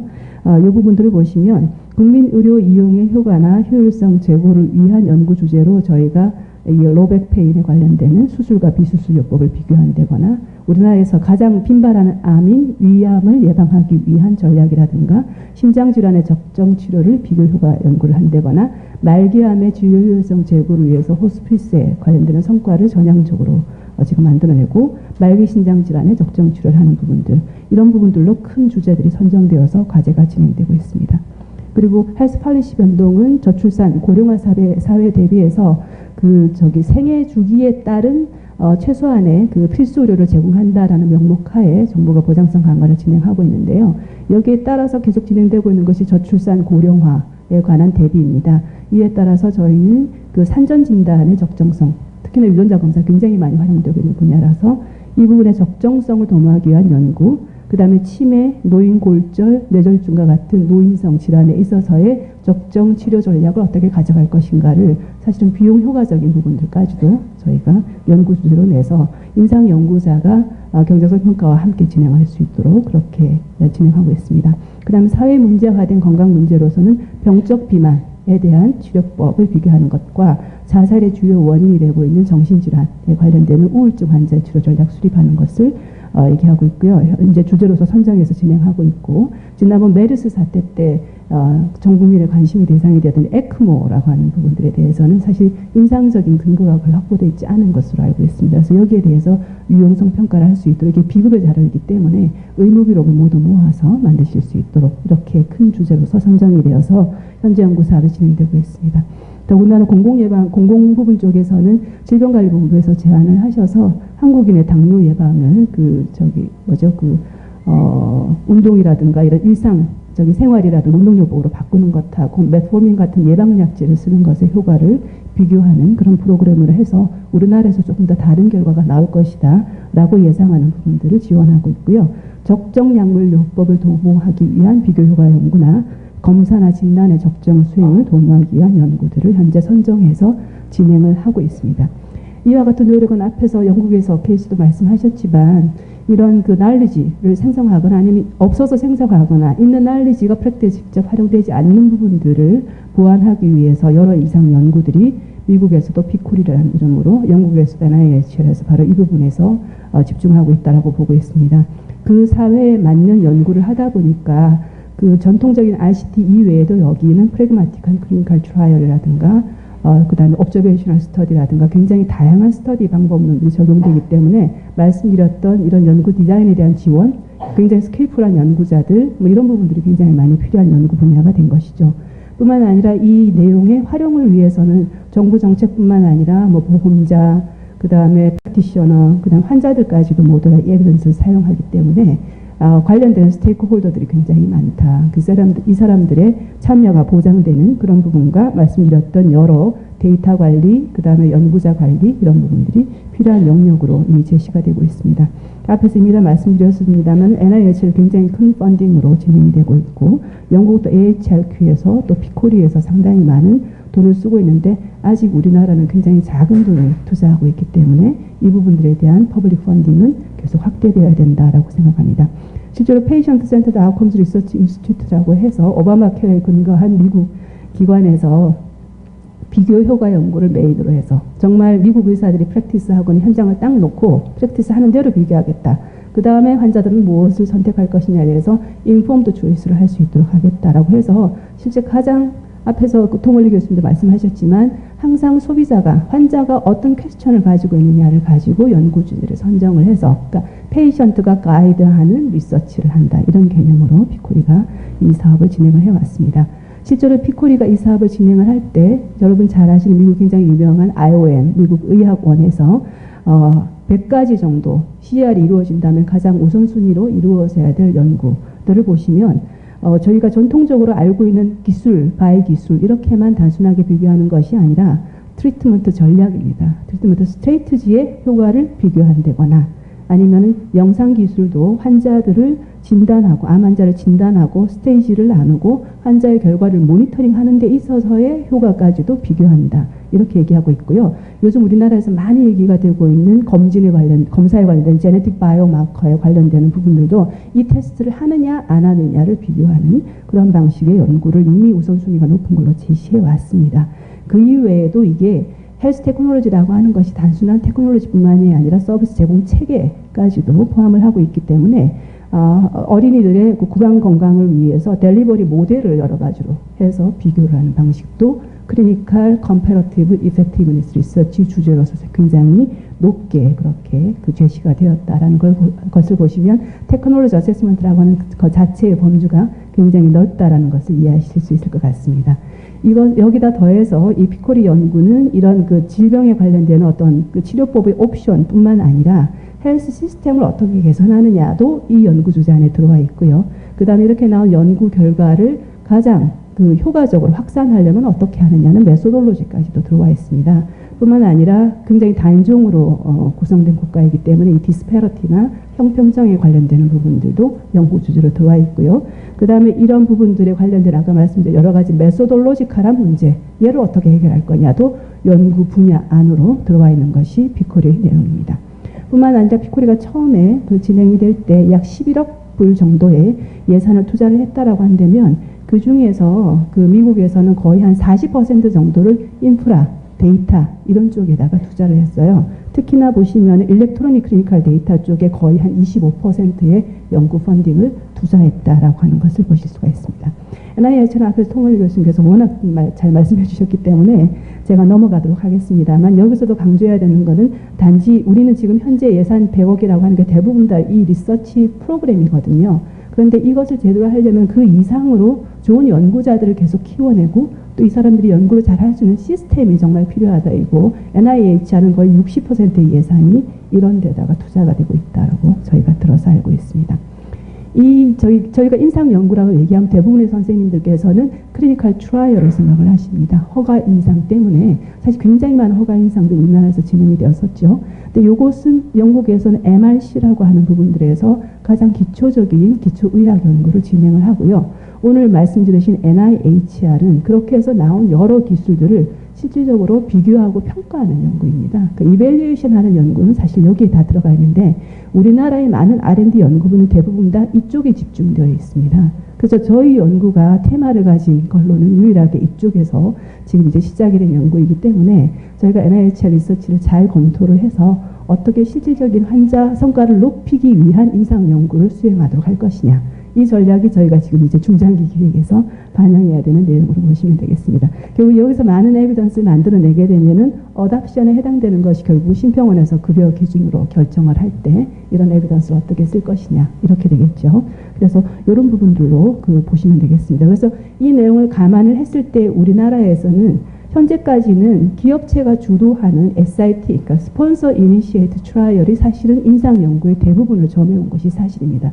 제약회사가 굉장히 많은 돈을 투자를 했고요. 근데 이것은 제약회사의 프라핏과 물론 이런 보건의료 부문의 기술이 전부 다 환자의 건강을 향상시키는 그런 목적을 가진 것은 맞습니다만은 어쨌든 인더스트리가 이니셔티브를 쥐고 있는 부분이라는 거죠. 거기에 비해서 IIT, 그러니까 인베스티게이터, 연구자들이 주도하는 연구는 연구자들이 그냥 자발성에 의거해서 했던 부분들을 제약회사가 일부 볼룬타리하게 약을 좀 지원해 준다거나 여전히 이 대부분들은 사실은 제약회사 펀딩이거나 아니면 현재까지 이루어졌던 보건의료 서비스 R&D를 통해서 굉장히 단편적으로 드문드문 그렇게 진행이 되었던 부분들입니다. 그래서 저희가 말씀드리고 싶은 것은 바로 이 NHCR 연구를 통해서 퍼블리컬리 펀딩이 되는 HTA 리서치가 확대가 되어서 이것을 가지고 실제로 보건의료 건강을 증진시키기 위한 정책이 이루어졌으면 좋겠다라고 말씀드릴 수 있겠습니다. 이에 따라서 저희가 이 부분들을 진행하기 위한 영역을 고려한다면 가장 중요한 부분이 새롭게 도입되고 있는 기술에 대한 HTA를 어떻게 할 것이냐. 사실 저희 네카는 신효기술 평가 제도를 가지고 있습니다. 보건복지학부와 함께 진행하고 있는. 근데 언제나 이 부분들이 초기에 하려고 하다 보면은 특히나 약을 제외한 나머지 의료기기, 서저리 이런 쪽은 에비던스가 거의 없는 상황에서 평가를 해야 되는 거죠. 그렇죠?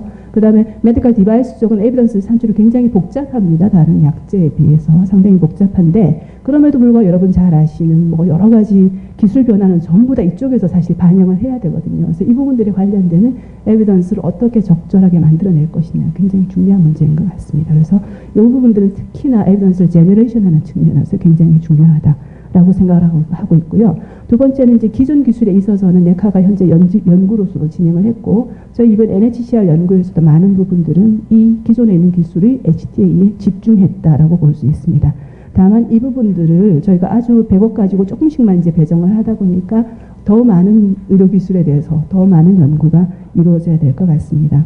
그 다음으로는 사실은 말씀드렸던 대로 다른 나라는 딜리버리 시스템의 차이라고 하는 것은 각 나라마다 그 시스템에 따른 성과가 다르기 때문에 그야말로 로컬 에비던스 제너레이션의 대상이 될 수 있습니다. 프랙티스 패턴도 다르고 의료전달 체계도 다르고 디벨롭이 되는 의료 서비스의 내용도 다를 수 있기 때문에 이 시스템의 성과도 어떻게 보면은 의료기술 평가의 어떤 그 대상으로서의 영역이 확대되어야 되는 부분들이죠. 인프라스트럭처에 대해서는 워낙 말씀을 드렸기 때문에 이 네 가지 영역으로 크게 말씀드릴 수 있을 것 같습니다. 그래서 새로운 기술에 대한 HDN이 이미 다른 나라에서도 온라인 리서치이거나 그 다음에 건강보험에서 이미 잘 알고 계시는 커버리지 위드 에비던스 디벨롭먼트 우리가 의사결정을 할 때 건강보험에서 급여를 하겠다고 결정을 할 때 너무나 에비던스가 없었던 것들 있습니다. 오판 드럭이라든가 그러니까 희귀의약품, 그다음 희귀기술, 그다음 갓 들어온 기술 이런 부분들은 뭔가 급여는 해줘야 될 것 같은데 에비던스 명확하지 않은 그런 경우가 많은데요. 그게 굉장히 하이 코스트인 경우에 많은 나라에서 바로 이런 식으로 이 에비던스 커버리지는 해주지만 에비던스 계속 그때부터 만들어가는 거죠. 그래서 한 몇 년 후에 에비던스를 다 모아가지고 다시 급여에 관련되는 평가를 합니다. 그게 현재 재정에 대해서는 리스크 쉐어링이라고 해서 일부 아주 희귀 항암제라든가 희귀의약품에 대해서 진행을 하고 있는데 이 부분들에 대한 에비던스 제너레이션이 현재보다 훨씬 더 확대돼야 될 필요가 있다라고 보고 있습니다. 뿐만 아니라 저희 그 신료기술 평가에서도 에비던스가 안전성은 보장이 되는데 임상적 유효성은 아직 에비던스 좀 애매해. 이런 부분들을 제한적 의료기술이라고 해서 국가가 펀딩을 해주면서 에비던스를 만들 수 있도록 그 병원에서 쓸 수 있도록 해주는 거죠. 그 내용들이 있는데 이 부분들도 온라인 리서치 개념으로 조금 더 확대가 돼야 된다 이렇게 생각하고 있습니다. 그다음 여러분 잘 아시는 ICT 베이스로 해가지고 지금 기술이 발전하면서 굉장히 많은 부분의 영역들의 서비스가 바뀌고 있는데 이게 그냥 어떻게 보면 좀 직역 다툼, 서비스에 있어서 갈등 이런 걸로만 지금 드러나고 있잖아요. 그래서 이런 부분들에 대해서도 도입했을 때와 도입하지 않았을 때 도입할 때 어떤 방식으로 도입하느냐에 따라서 성과가 달라진다라는 것에 대한 에비던스가 필요할 것 같습니다. 이 영역은 특히나 저희가 사실은 조금 굉장히 소극적으로 접근했던 부분들인데 현재보다 훨씬 더 적극적으로 사실 이 부분들이 개발돼야 될 것 같습니다. 왜냐하면 우리나라가 앞에서 말씀드린 대로 스폰서 이니시에이티브 트라이얼이 굉장히 활성화된 나라입니다.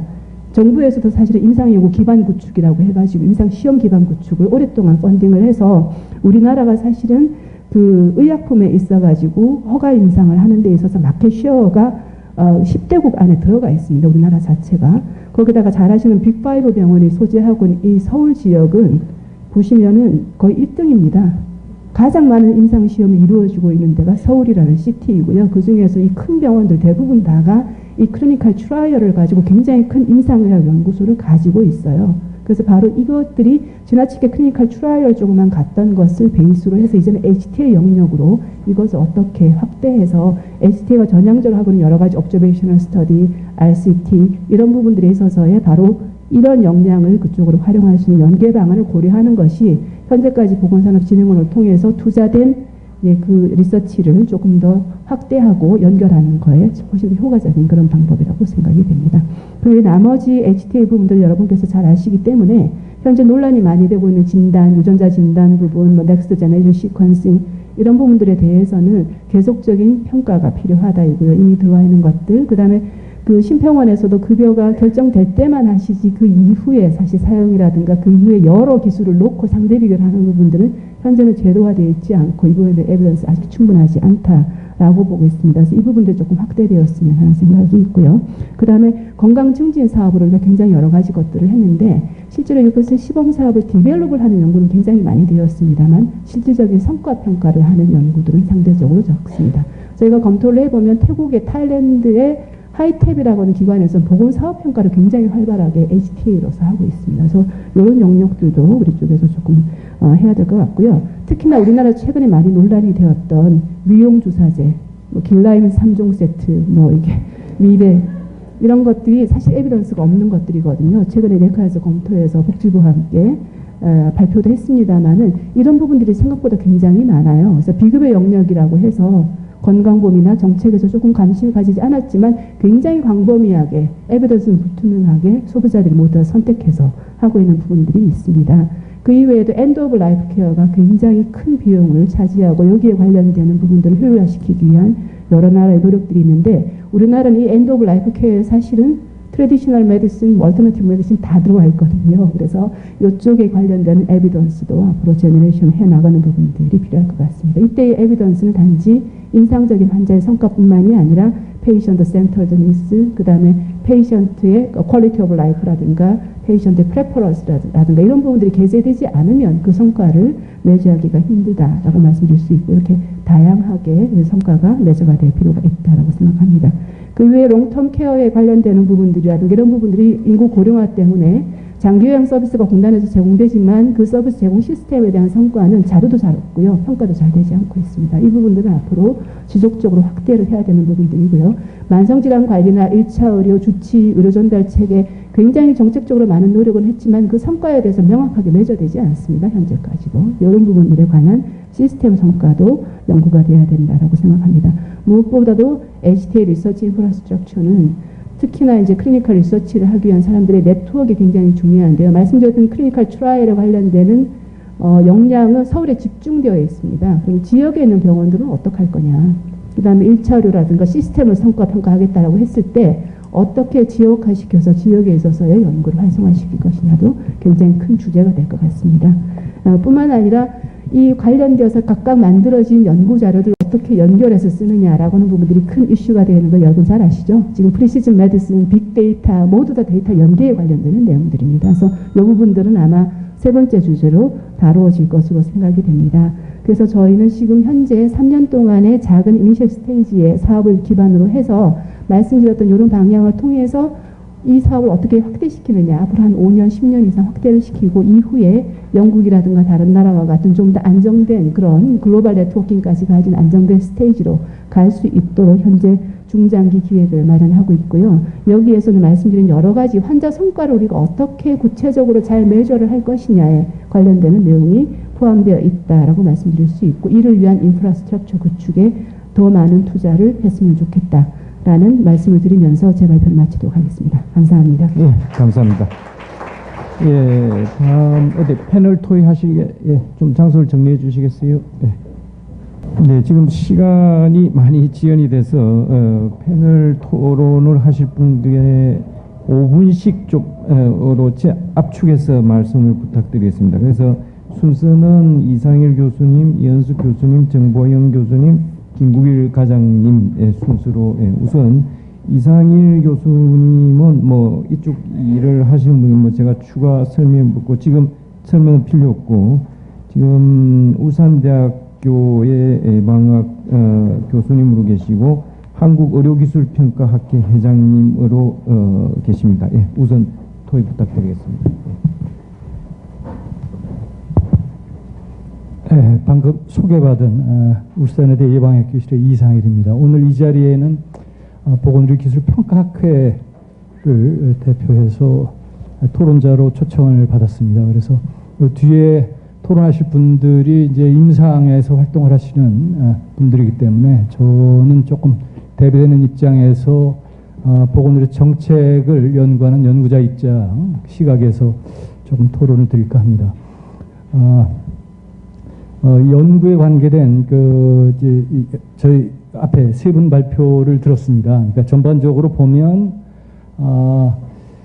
우리가 이제 어떤 주제를 어떤 방법으로 연구를 할 것이냐와 거기에 관한 그러니까 재원은 어떻게 조달할 것이냐에 관한 것들이 이제 폭넓게 다뤄진 것으로 생각합니다. 그래서 아마 어떻게 연구할 것이냐의 부분은 아까 안형식 교수님 발표 안에서 또 여러 가지 문제점 지적을 해주시긴 했지만 그 사이에 우리가 네카가 창립이 되고 그다음에 한국의 코크란 연합 한국지부라든지 등등 이제 그런 곳들이 생겨서 그 방법론들을 적용하고 전파함으로써 이제 그런 기반들은 과거에 비해서 상당히 많이 주어졌다고 생각하고 있습니다. 그래서 결국은 이 결정적인 문제가 연구에 필요한 재원이 있는데 재원 이게 어떻게 조달할 것이냐에 관한 것이 굉장히 중요한 문제인 것 같습니다. 근데 그 문제는 무엇을 연구할 것이냐와 또 상당히 밀접한 관계가 있는 것 같습니다. 그래서 앞서서 영국의 NIHR 연구비 규모에서 우리가 쉽게 보고서 한눈에 바로 파악할 수 있었듯이 현재 저희 우리나라 이 보건의료 분야 연구비 자체가 지금보다 좀 더 확대될 필요가 있겠다고 하는 것은 아마 수치상으로 보면 저희들이 쉽게 이렇게 이해하고 동의할 수 있는 부분이라고 생각이 듭니다. 이제 그러면 그 다음 부분은 이 연구비를 그러면 더 늘려가기 위해서는 결국은 그러니까 공적 재원을 저희가 가져와야 되는데 다른 경쟁하는 이제 투자처들에 비해서 저희가 어떻게 하면 이쪽 보건의료 분야 연구에 대한 연구 재원을 가져올 수 있느냐 하는 문제를 저희들이 생각해 보지 않을 수가 없습니다. 그래서 그 문제는 제가 생각하기에는 물론 이제 좀 대규모 예산인 경우에는 신규 공공투자의 경우에 사전 평가 체계가 있고 이제 그런 것들이 소위 말해서 예타라고 그래서 예비 타당성 조사라고 하는 것을 거치게 됩니다. 그래서 뭐 거기에서 이러저런 과정을 거치게 되는데 제가 보기에 중요한 그러니까 저희들이 지금 우리나라의 국민건강임상연구 그러니까 NHCR이나 이런 데들이 공적 재원을 충분히 확보해 오려면 제가 보기엔 그간에 이루어진 연구들이 얼마나 가치가 있었는지를 계량적으로 표현을 해서 그러니까 정책 당국자나 예산 배정하는 사람들을 설득할 수 있어야 된다고 봅니다. 소위 말해서 아까 그 영어식의 표현을 하면 value for money invested in health research라고 저는 그렇게 생각을 하는데요. 이제 그런 부분이 돼야 되겠다. 근데 그러니까 그 사이에 여러 어떤 그런 사업단이나 그런 걸 거쳐 오긴 했지만 그런 것을 실제적으로 이제 투자에 관한 의사결정을 하는 사람들을 설득할 수 있는 형태로 바꾸어서 이제 그런 것들을 보여주는 면에는 그리 성공적이지 못했다 싶습니다. 그리고 그 이유는 제가 보기 두 가지가 있는데 하나는 실제로 좋은 성과를 냈음에도 불구하고 그런 종류의 자료를 생성하지 못했거나 둘째는 그간에 여러 가지 연구들은 많이 이루어졌지만 실제 생활이나 의사결정하고 별로 연계가 없었거나 둘 중에 하나이거나 아니면 둘 다이거나 이라고 생각하는데 이제 그 부분에 관해서 그 연구 기획 단계나 아니면 연구를 앞으로 이제 해나가는 데 있어서 조금 저희가 좀 상당히 관심을 좀 가지고 이제 들여다볼 분야라고 생각합니다. 그런 측면에서 보면 제가 보기에 연구 주제 발굴이라는 게 굉장히 중요한데 제가 이제 얼마 전에 본 그 논문 중에 하나가 2010년에 미국의 MIT에서 발간하는 경영대학원에서 발간하는 논문집인데요. 그러니까 슬로한 매니지먼트 리뷰라고 하는 그 이제 일반 그러니까 경영학 논문 중에 저런 논문이 있었습니다. 그러니까 에비던스와 디시전 메이킹 사이의 관계를 논한 그런 논문인데, 그러니까 에비던스의 역할이 무엇이냐에 관해서 세 가지로 나눠서 얘기를 했습니다. 하나는 그러니까 이 디시전에 있어서 이제 메이킹 디시전을 하는 그러니까 의사결정을 내리는 어떤 에비던스의 기능이 있고, 두 번째 기능은 디시전을 내리는 데 있어서 정보를 제공하는 인폼 기능이 있고, 세 번째 기능은 서포팅 기능이라고 그렇게 얘기를 했는데, 우리가 소위 얘기하는 이 자리에서 저희 앞에 주로 다뤘던 에비던스 베이스 메디슨이나 에비던스 베이스 프랙티스는 그 세 가지 기능 중에 주로 메이킹 디시전에 인포밍 디시전에 관한 것들입니다. 근데 제가 보기에 중요한 또 저희들이 쉽게 놓치고 잘 착안하지 않는 부분 중에 하나가 디시전을 서포팅하는 기능이라고 생각합니다. 그래서 이것은 이제 거꾸로 뒤집어서 얘기하면 이 사람들은 이걸 용어를 어떻게 썼냐면 evidence based decision making이라고 하는 표현을 쓰지 않고 decision based evidence making이라고 하는 표현을 썼습니다. 그러니까 실제적으로 그러니까 정책 분야 연구 정책 분야에 있어서는 그러니까 에비던스가 다 갖춰지고 난 다음에 의사결정을 하는 경우보다는 실제로 이러저러한 이유 때문에 의사결정은 먼저 내리고 나서 그 이후에 그러니까 그 의사결정이 적절했느냐 안 했느냐에 관한 판단, 그러니까 소위 말해서 정책 평가가 되겠는데 그런 부분이 상당히 필요함에도 불구하고 그간에 우리나라에서 이런 분야 연구가 별로 이루어진 바가 없다 이렇게 생각합니다. 그래서 이 부분도 굉장히 이제 중요한 그러니까 부분인데 그 부분에 관한 것들이 우리 전체 이 보건의료 분야 연구 중에 상당히 이렇게 그러니까 미싱돼서 이제 빠져 있는 부분 중에 하나가 되겠습니다. 그 부분도 어떤 관심을 가질 필요가 있겠다는 생각이 들고요. 또 하나 지적하고 싶은 것은 아까 그 발표하신 내용 중에 그러니까 SIT와 대비되는 개념에서 IIT라고 하는 표현을 쓰셨는데 저는 조금 이 표현을 쓰지 않았으면 좋겠다 생각합니다. 왜냐하면 거기서 SIT의 개념은 프라이빗 스폰서가 있다고 하는 의미에서 SIT고 실은 IIT라고 표현해 놓은 것도 인베스티게이터가 이니시에이트 했다고 하는 뜻은 그러니까 연구 주제 발굴 자체가 상향식으로 버텀업으로 됐다고 하는 게 그 안에 지금 내재가 되어 있는데 실은 상당 부분은 실은 또 탑다운으로 또 수행돼야 될 연구들이 있기 때문에 그 표현 자체는 SIT 대 IIT로 쓰는 것보다는 그러니까 스폰서가 프라이빗 스폰서냐 퍼빅이나 가버먼트 스폰서냐로 구분을 해서 쓰는 것이 더 명확하게 그 구분을 할 수 있다고 생각하는데 그런 면에서 특히 초기 단계에 있어서는 예산 배정 투자나 이런 것을 확보하기 위해서는 효과를 확실히 보여줄 수 있는 그런 연구들에 집중이 될 필요가 있기 때문에 버텀업 방식보다는 탑다운 방식으로 해서 임팩트가 클 것으로 생각되는 분야에 집중적으로 투자를 해서 그러니까 연구의 밸류 포 머니를 보여주는 일이 제가 보기에 결정적으로 중요하다고 생각합니다.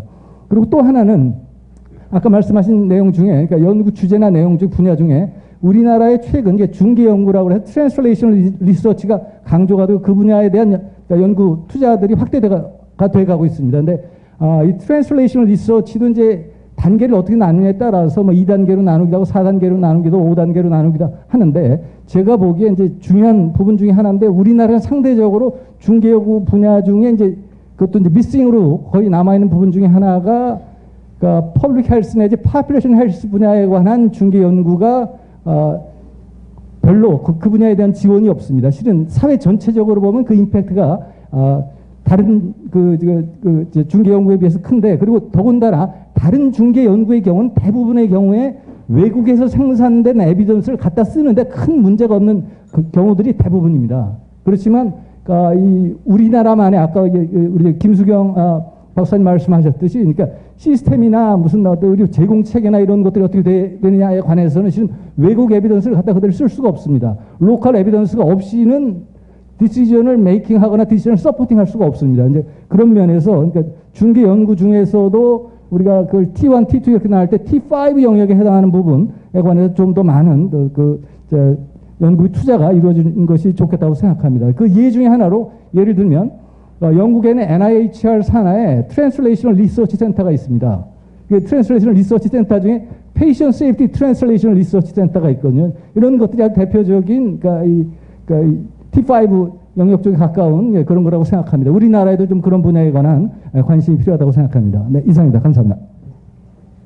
네, 감사합니다. 다음은 이현숙 교수님, 국립암센터의 현재는 면역세포치료 사업단 단장님으로 주로 이제 현장에서 유방암 수술을 많이 하고 계시죠? 예, 맞습니다. 네, 소개 감사합니다.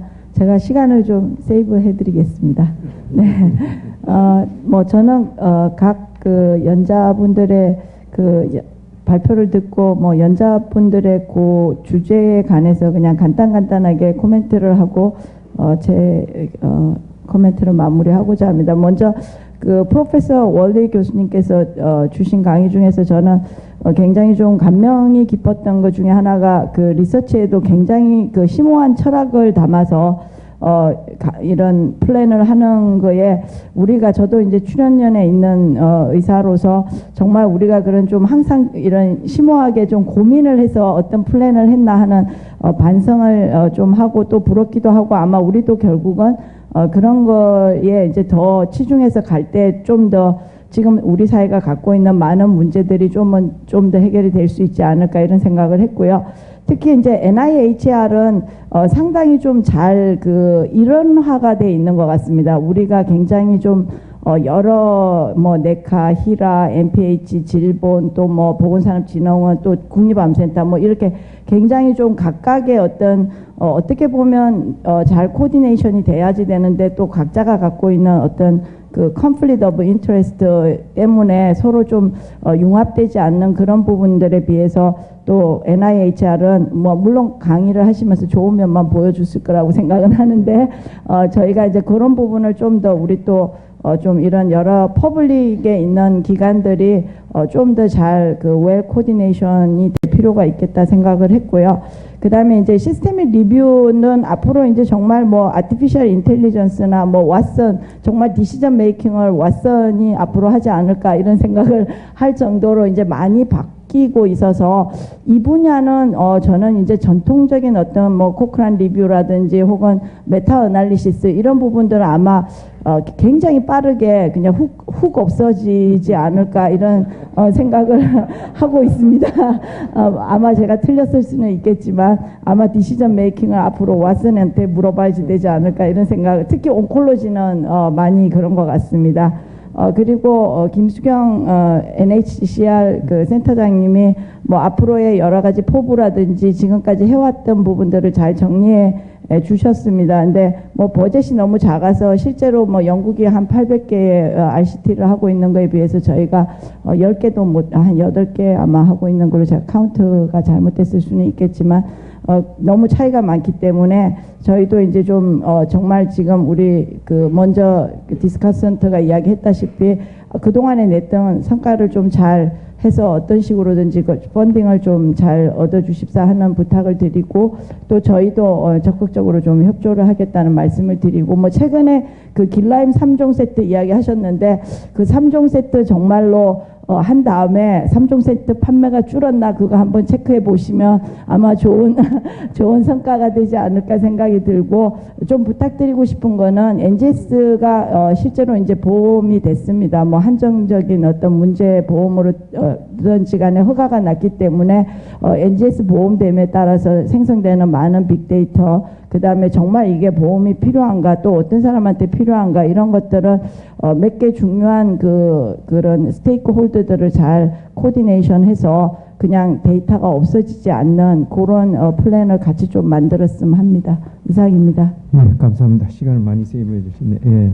그 다음에는 정보영 교수님입니다. 연세대학 세브란스 병원 심장혈관병원에서 현장에서 느낀 걸 좀 말씀해 주시면 되겠습니다.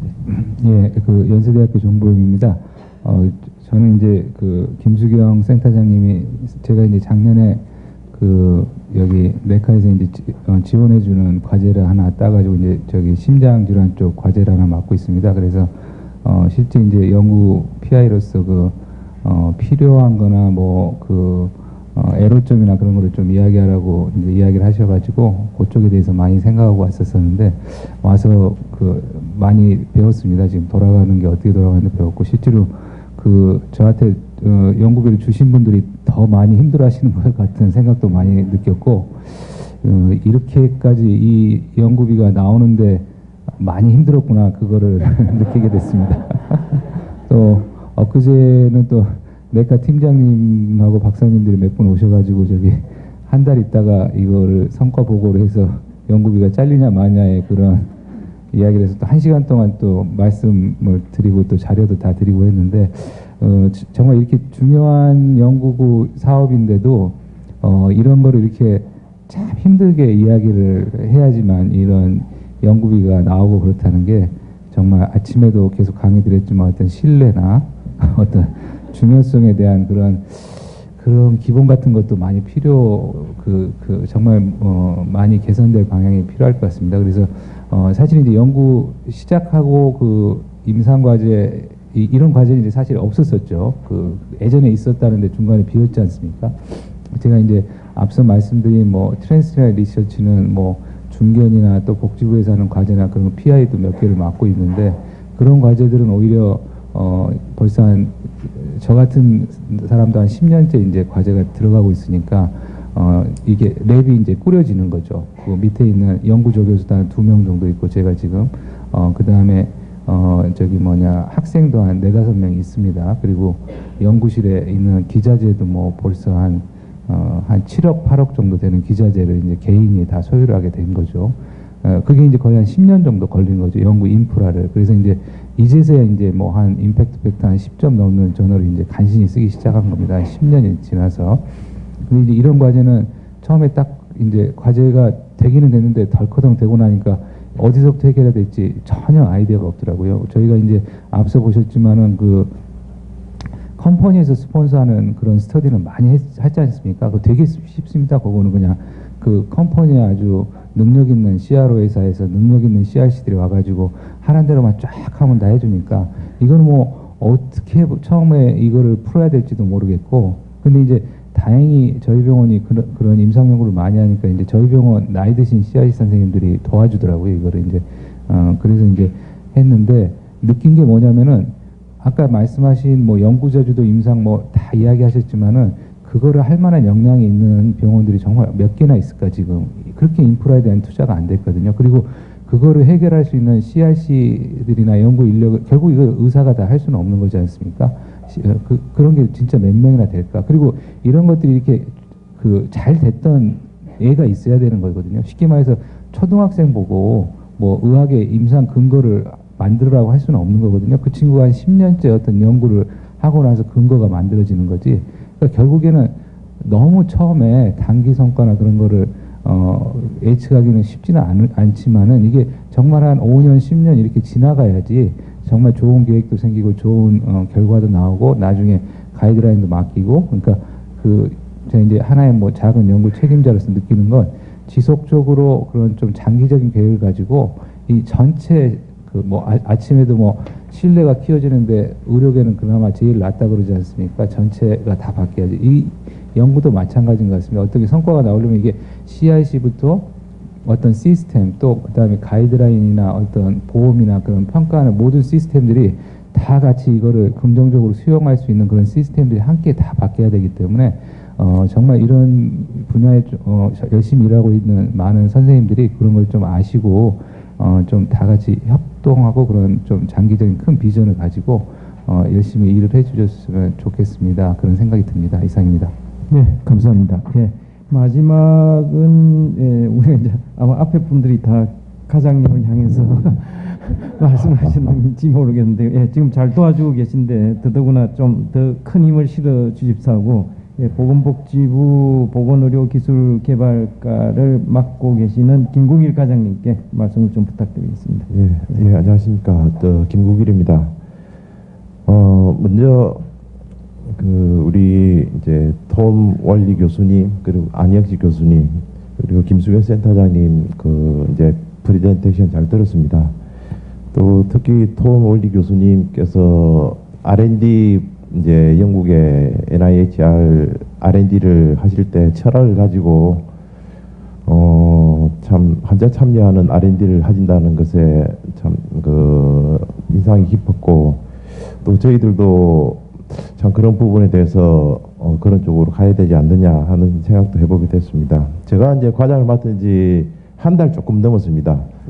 예, 그래서 잘 알지도 못하는데 이 자리에 나와서 이렇게 토론을 한다는 게 굉장히 부담스럽고, 또 많은 분들이 또 이 부분에 대해서 기대하시는 바도 커진 것 같아서 참 부담스럽습니다.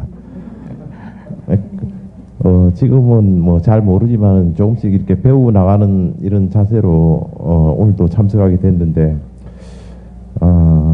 저는 그렇게 생각합니다. 우리 복지부 R&D는 다른 부처 R&D하고 이제 경쟁 관계도 있고 또 이렇게 중집되는 부분도 많이 있습니다. 그런데 복지부의 R&D 특징은 사람에게 투자하는 R&D다. 그래서 차별성이 있다고 생각됩니다. 그래서 이 점은 굉장히 이렇게 높은 가치를 가지고 있는데 이걸 구현해 나가는 것은 참 쉽지 않다고 이렇게 생각됩니다. 요즘 이제 제가 주로 하는 일이 이제 중기재정 업무가 한 3월달에 이렇게 마무리가 됩니다. 그러면 거기에 얼마나 이제 우리 R&D 예산이 담기느냐에 따라 가지고 이제 R&D가 이렇게 예산이 배분될 텐데 그 부분에 대해서도 저희 복지부에서는 예전하고 달리 장차관님부터 해서 굉장히 관심이 많으시고 적극적으로 이렇게 노력을 하고 있습니다. 옆에서 많이 이제 지원해 주셨으면 좋겠습니다. 오늘 이제 다루고 있는 이제 환자의 삶의 질 향상을 위한 국가 주도형 임상 연구 사업 이 부분에 대해서는 뭐 잘 아시겠지만 이제 완제품 완제의약품 수도 굉장히 많이 이제 증가하고 있고 또 새로운 의료 기술도 굉장히 많이 이렇게 나오고 있습니다. 그런데 실제 이제 국민들 입장에서는 이런 많은 기술과 많은 약품에 대해서 좀 더 이제 적정한 의료를 받고 싶어 하시고 또 이런 부분에 대해서 정부가 지원해주는 그 R&D 예산이 제가 알기로는 이렇게 이 이제 완제품에 대해서는 뭐 유일한 예산으로 알고 있는데 한 100억 정도 이렇게 담고 있는 걸로 알고 있습니다. 아까 이제 우리 영국의 NIHR에서는 이제 15억 파운드 이렇게 담고 이렇게 사업을 추진한다고 하셔가지고 굉장히 좀 부럽기도 하고 좀 우리가 나가야 할 방향도 이런 부분이 아닌가 그런 생각이 듭니다. 지금 뭐 복지부 이제 그 일반 R&D 그러니까 인건비 빼놓고 주요 R&D 예산은 4,496억입니다. 지금 2017년도. 그래서 이 이제 얼마 되지 않은 예산을 뭐 효율적으로 이렇게 사용을 해야 하다 보니까 여러 가지 이제 우선순위를 이렇게 항상 고려를 할 수밖에 없는 입장입니다. 여기 이제 계신 분들은 다 이제 어찌 보면은 이제 근거 창출 이제 요 부분이 되게 이제 중요하다고 판단하셔가지고 또 이렇게 다 모이시고 관심을 많이 가져 주시는 거 아닙니까? 또 이제 다른 분야에 가면 또 그 분야 제일 중요하다고 이렇게 말씀해 주시고 그래서 저희 입장에서는 어떻게 해서라도 이제 예산을 늘리는 수밖에 없다는 그런 생각을 많이 가지게 되었습니다. 그런데 제가 이렇게 이제 얼마 되지는 않았지만 여러 이제 전문가님들 뭐 우리 허대석 교수님도 한번 이렇게 뵐 기회도 있었고 해서 뭐 말씀 들어보면은 정말 우리가 이제 고령화 시대를 맞이했는데 노인 의료 이 문제가 굉장히 큰 이제 국가적 위기로 이렇게 당면할 수 있다고 판단됩니다. 지금 현재 건강보험 재정이 65조입니다. 65조인데 그 중에 65세 노인 의료비가 25조입니다.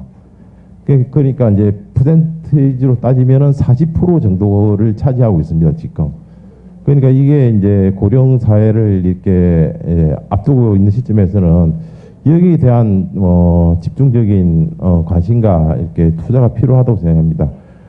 마찬가지로 오늘 이제 근거 창출이나 이제 국가 주도형 임상 연구 이 사업도 보건복지부가 가지고 있는 이런 이제 문제의식이나 철학, 국민 건강 정진이나 미래에 대비한 선제적 투자, 그러니까 선제적 투자나 예방적 투자를 위해서 이런 부분에 대해서 좀 우선순위를 두고 이렇게 지원을 그러니까 연구를 해 나가야 되지 않느냐. 그렇게 해야지 미래부나 이게 기재부에 설득을 할 수 있다. 그렇게 판단됩니다. 그래서 이제 기존에 2004년부터 이 사업이 이제 임상시험센터 3개로 이제 시작한 사업이지 않습니까, 이게. 그래서 지금 13년이 되었는데 이런 부분에 대해서 이상일 교수님 말씀하신 것처럼 이렇게 성과를 잘 정리를 해서 이 부분이 이제 제대로 필요하다 이런 부분을 이제 예산 당국을 설득시키는 일이 저희들에게 주어진 큰 과제고 이 사업이 18년 10월 달에 일몰되는 사업이기 때문에 지금 재기획 과정이 있습니다. 그래서 지금 잘 아시겠지만은 복지부 주요 사업 자체가 11개가 18년, 19년 이렇게 일몰이 됩니다. 그렇기 때문에 이 부분이 다 예타를 이렇게 추진을 하는 과정에 있는데 우선순위 이제 예타가 다 통과될 수 있느냐 이런 부분도 저희들은 고민입니다. 그렇기 때문에 우선순위도 이렇게 정해야 되는 그런 입장이고 어떻게 하면 이렇게 빠지지 않고 다 담아갈 수 있느냐 이런 부분에 참 이렇게 부담을 가지고 있습니다. 그러니까 이 사업 자체도 제가 보기에는 아까 말씀드린 것처럼 국민 건강 증진이나 적정 의료를 통해서 그리고 미래의 선제적인 투자를 하기 위한 주요한 사업으로 저는 이 두 가지 목적에 두 가지 철학에 딱 맞는 사업으로 생각됩니다. 이 사업 자체가. 그래서 이 부분을 이렇게 저희들이 이제 재기획할 때는 평가를 하고 이렇게 좀 평가를 잘 하고 좀 그 철저히 하게 해서 아까 이제 센터장님께서 보여주신 그 프라이오리티 이렇게 그 있지 않습니까? 그런 것처럼 한국판 이렇게 뭐 피코리 뭐 이렇게 리스트를 쭉 이렇게 프라이오리티 리스트를 마련해 가지고 좀 이런 거를 보여주고 우리 이제 공익적 임상 연구 사업은 이런 방향으로 미래에 이렇게 추진해 나가겠다 그런 비전을 좀 이렇게 보여주는 게 굉장히 중요하다고 생각됩니다. 그래서 그런 이제 작업을 이제 그 재계획을 통해서 해 나가려고 하고 그런 부분에 대해서 그 여러 이제 전문가분들의 이제 그 아이디어나 이렇게 그 지원이 필요하다고 생각됩니다. 예, 말씀이 많았는데 마지막으로 이렇게 한 말씀만 더 드리면은 적어온 거는 되게 많이 잘 알지 못해가지고 많이 적어왔습니다. 예, 그리고 마지막으로 말씀드리고 싶은 것은 여러분들이 지적하셨는데 이 부분 이제 재계획할 때 이제 뭡니까 그 급여 기준, 이제 건강보험 급여 기준을 마련하는 곳은 이제 뭐 복지부하고 이제 심평원이 주로 이렇게 하는데, 이 사업을 할 때는 결국은 그 이제 진료 뭐 지침도 들어가고 급여 기준도 들어가야 되고 뭐 이렇게 하기 때문에 건강보험 심사평가원하고 건보공단 이런 이제 특히 뭐 스테이크홀더들이 되게 많으시지만 이런 그 두 파트가 반드시 좀 적극적으로 참여할 수 있도록 그런 추진 체계를 마련하려고 이렇게 생각하고 있습니다. 예, 이상입니다. 예, 감사합니다. 예, 뭐 프로에서도 질문이 많으시겠지만 지금 진행 시간이 너무 늦어서 예, 토론은 여기서 마무리하고 이 세션을 끝내겠습니다. 예, 대단히 감사합니다. 예, 감사합니다. 네, 수고해주신 좌장님과 연사 패널분들께 감사드립니다.